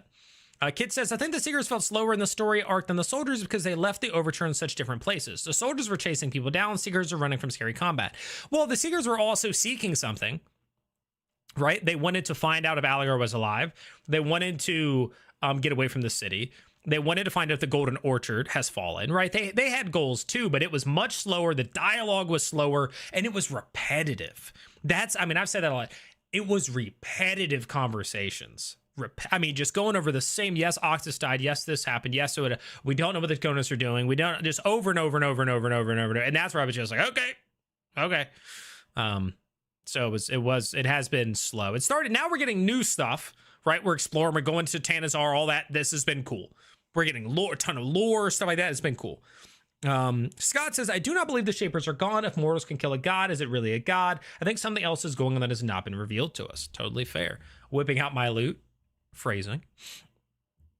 I'm actually really looking forward to 6 weeks of Murray. That could be cool.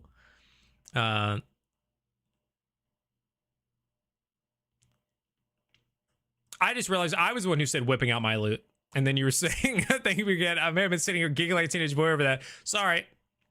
You guys just stop being pervs. Stop about my loot.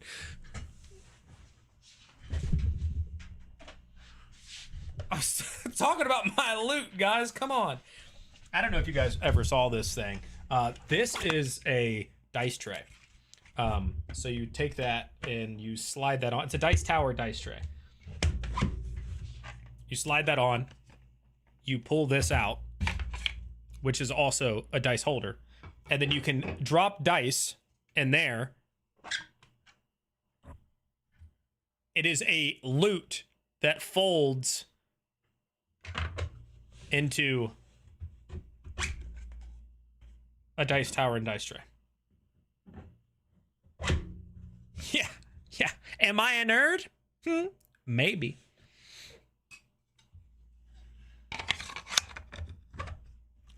Maybe.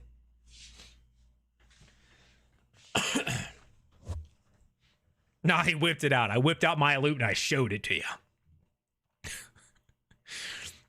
Maybe the Seekers aren't connecting because half of them aren't original players. There's also that for sure. I bet for some people that's probably it. I just think Whitney didn't know she can't disguise herself into a dog. Agreed. Exactly, Connor. That's what I was saying. Jaden with a $2 super chat. That is a freaking sick. Thanks, dude. I actually got it. It's a whole story. I just saw it on Reddit and I made a video about it. I was like, this is super cool. This is dope, blah, blah, blah, blah. And then the guy messaged me, or his wife messaged me on TikTok. I was like, my husband made that. That's for my husband. And so then she put me in contact and they were like, hey, do you want one? And I was like, absolutely. So, he made it custom colors. These are like, my color. You see the blue and stuff. It also says NERDCORE 1 of 1 on there as well. Limited edition. So the guy made me one. And then I made a video about it. And then he kept asking me to make more. And I was like, that's not how this works. Cool. It's still very cool and very thankful and all that. But it was like, I posted stuff about his other stuff and all. Then I was like, okay, that's that. Yeah. She has to be careful not to Eddard Stark herself. It can be a mage that can summon or control birds. Takona's probably, yeah, not everyone can be grog levels of stupid for hours upon hours of play. Agreed. Try playing as Rain Man with 20 intelligence and 2 wisdom. Good luck. Yeah, I feel like wisdom is easier to play having low, where like you can just make bad decisions. Like you can know that, whatever, but like, yeah, I don't know. Role playing a low con person as someone who's always sick and bruises is easy. Exactly. Still on team trucking through. It's really shaped my Thursdays. Yeah, me too. I mean, I'm still watching it. Like I said, I was watching them all the way through. Just lately, I think it's, again, talking nonstop for 2 hours is a little tiring. I don't know if you guys have tried to just and re-chat, do all that. It is a little tiring. And then while taking notes and having to pause and stop, I think splitting it into two is going to be better for me. I don't think the Nightingales are going to be a roll for initiative situation. I think it's just a Brennan cliffhanger. I'm hoping to jump into some lore off the rip. I'm into that, Bear Cub. I think that could also be cool. I don't know if this is combat. I don't think this is combat, but it could be. Terry does disguise self. Yeah, that was an abuse of disguise self. Yeah, she just didn't know. But yes, it was an incorrect use. I prefer uninterrupted storytelling. I check out during the fights unless someone dies or something story relevant happens. Yeah, no, I'm with that, but it's just like I said, it's a lot for me, and I preferred the soldiers' interactions. They had better NPCs and more fun there. It was a little less everything is super serious, and this group has been super. The only humor has come out of character, not much in character. How many times are we going to learn that Octus died tonight? Hopefully only once. So I think it'll come up at least once. I really hope we see a Chihuahua. Can you imagine a Chihuahua How to the King just rolls up and it's like, well, good day to you. You have it in my mind now, Nathan. Brennan, please. Where's Brennan? I'm known in my D&D group to have scavenged dice trays. Very nice. Yeah. Side-eye. Nice loot. Thanks, Pico. Loot Site Tower was dope. Yeah, no, it's cool, man. It's super cool. Now, other than that, I just use this currently for my dice rolling and stuff. It's like a mimic on the front. This is what I currently use. These are the dice that I take with me. And I rolled them in there. Oh, I'm gonna show you guys one thing. I'm sorry, we're getting a little off. This was really cool. I was the best man in my best friend's wedding, and he got me a D20. You guys won't be able to read it. The 20 says best man. Like when you roll a nat 20, it says best man right there. And then I always used to say when I'd be playing video games, if I like took somebody, I'd be like a later bot. And so the nat 1 is later bot. But yeah, it's a stone. This is a heavier dice. It's a stone dice that says best man on the D20. So pink ones, yeah, I roll these more than anything else. I roll the pink ones. And then this is a pink one with sparkles in it. It's kind of clear. It's got sparkles in it, but yeah. All right, back to this.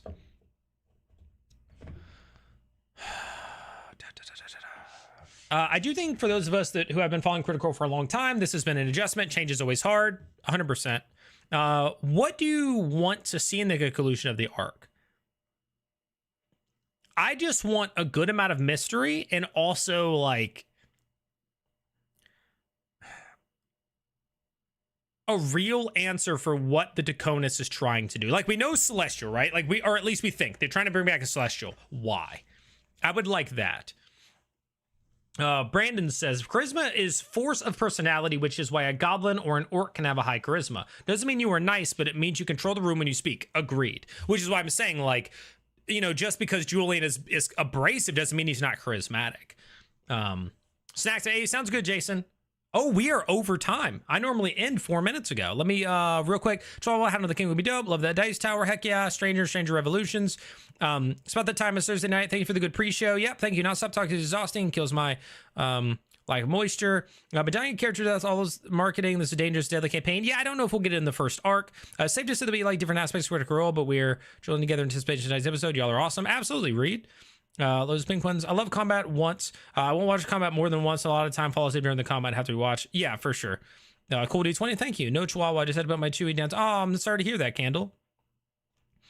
I think we've had enough time with everyone to win a character death yet. Like if it happens, exactly. Like I get it. I do think that they marketed it very firmly for that, and then it's been kind of like not happening. But yeah. All right, guys. It is time to get out of here. Yes, I did. Ebola. Quite a while ago. Thank you guys for watching. If you haven't already clicked the subscription button yet, please click the subscription button. It's free. If you want to become a member, support me, that's cool too. The Patreon, join the Discord, the link to the description below. Enjoy the episode. Enjoy the rest of your night, guys. And I will see you guys in the next one. All right.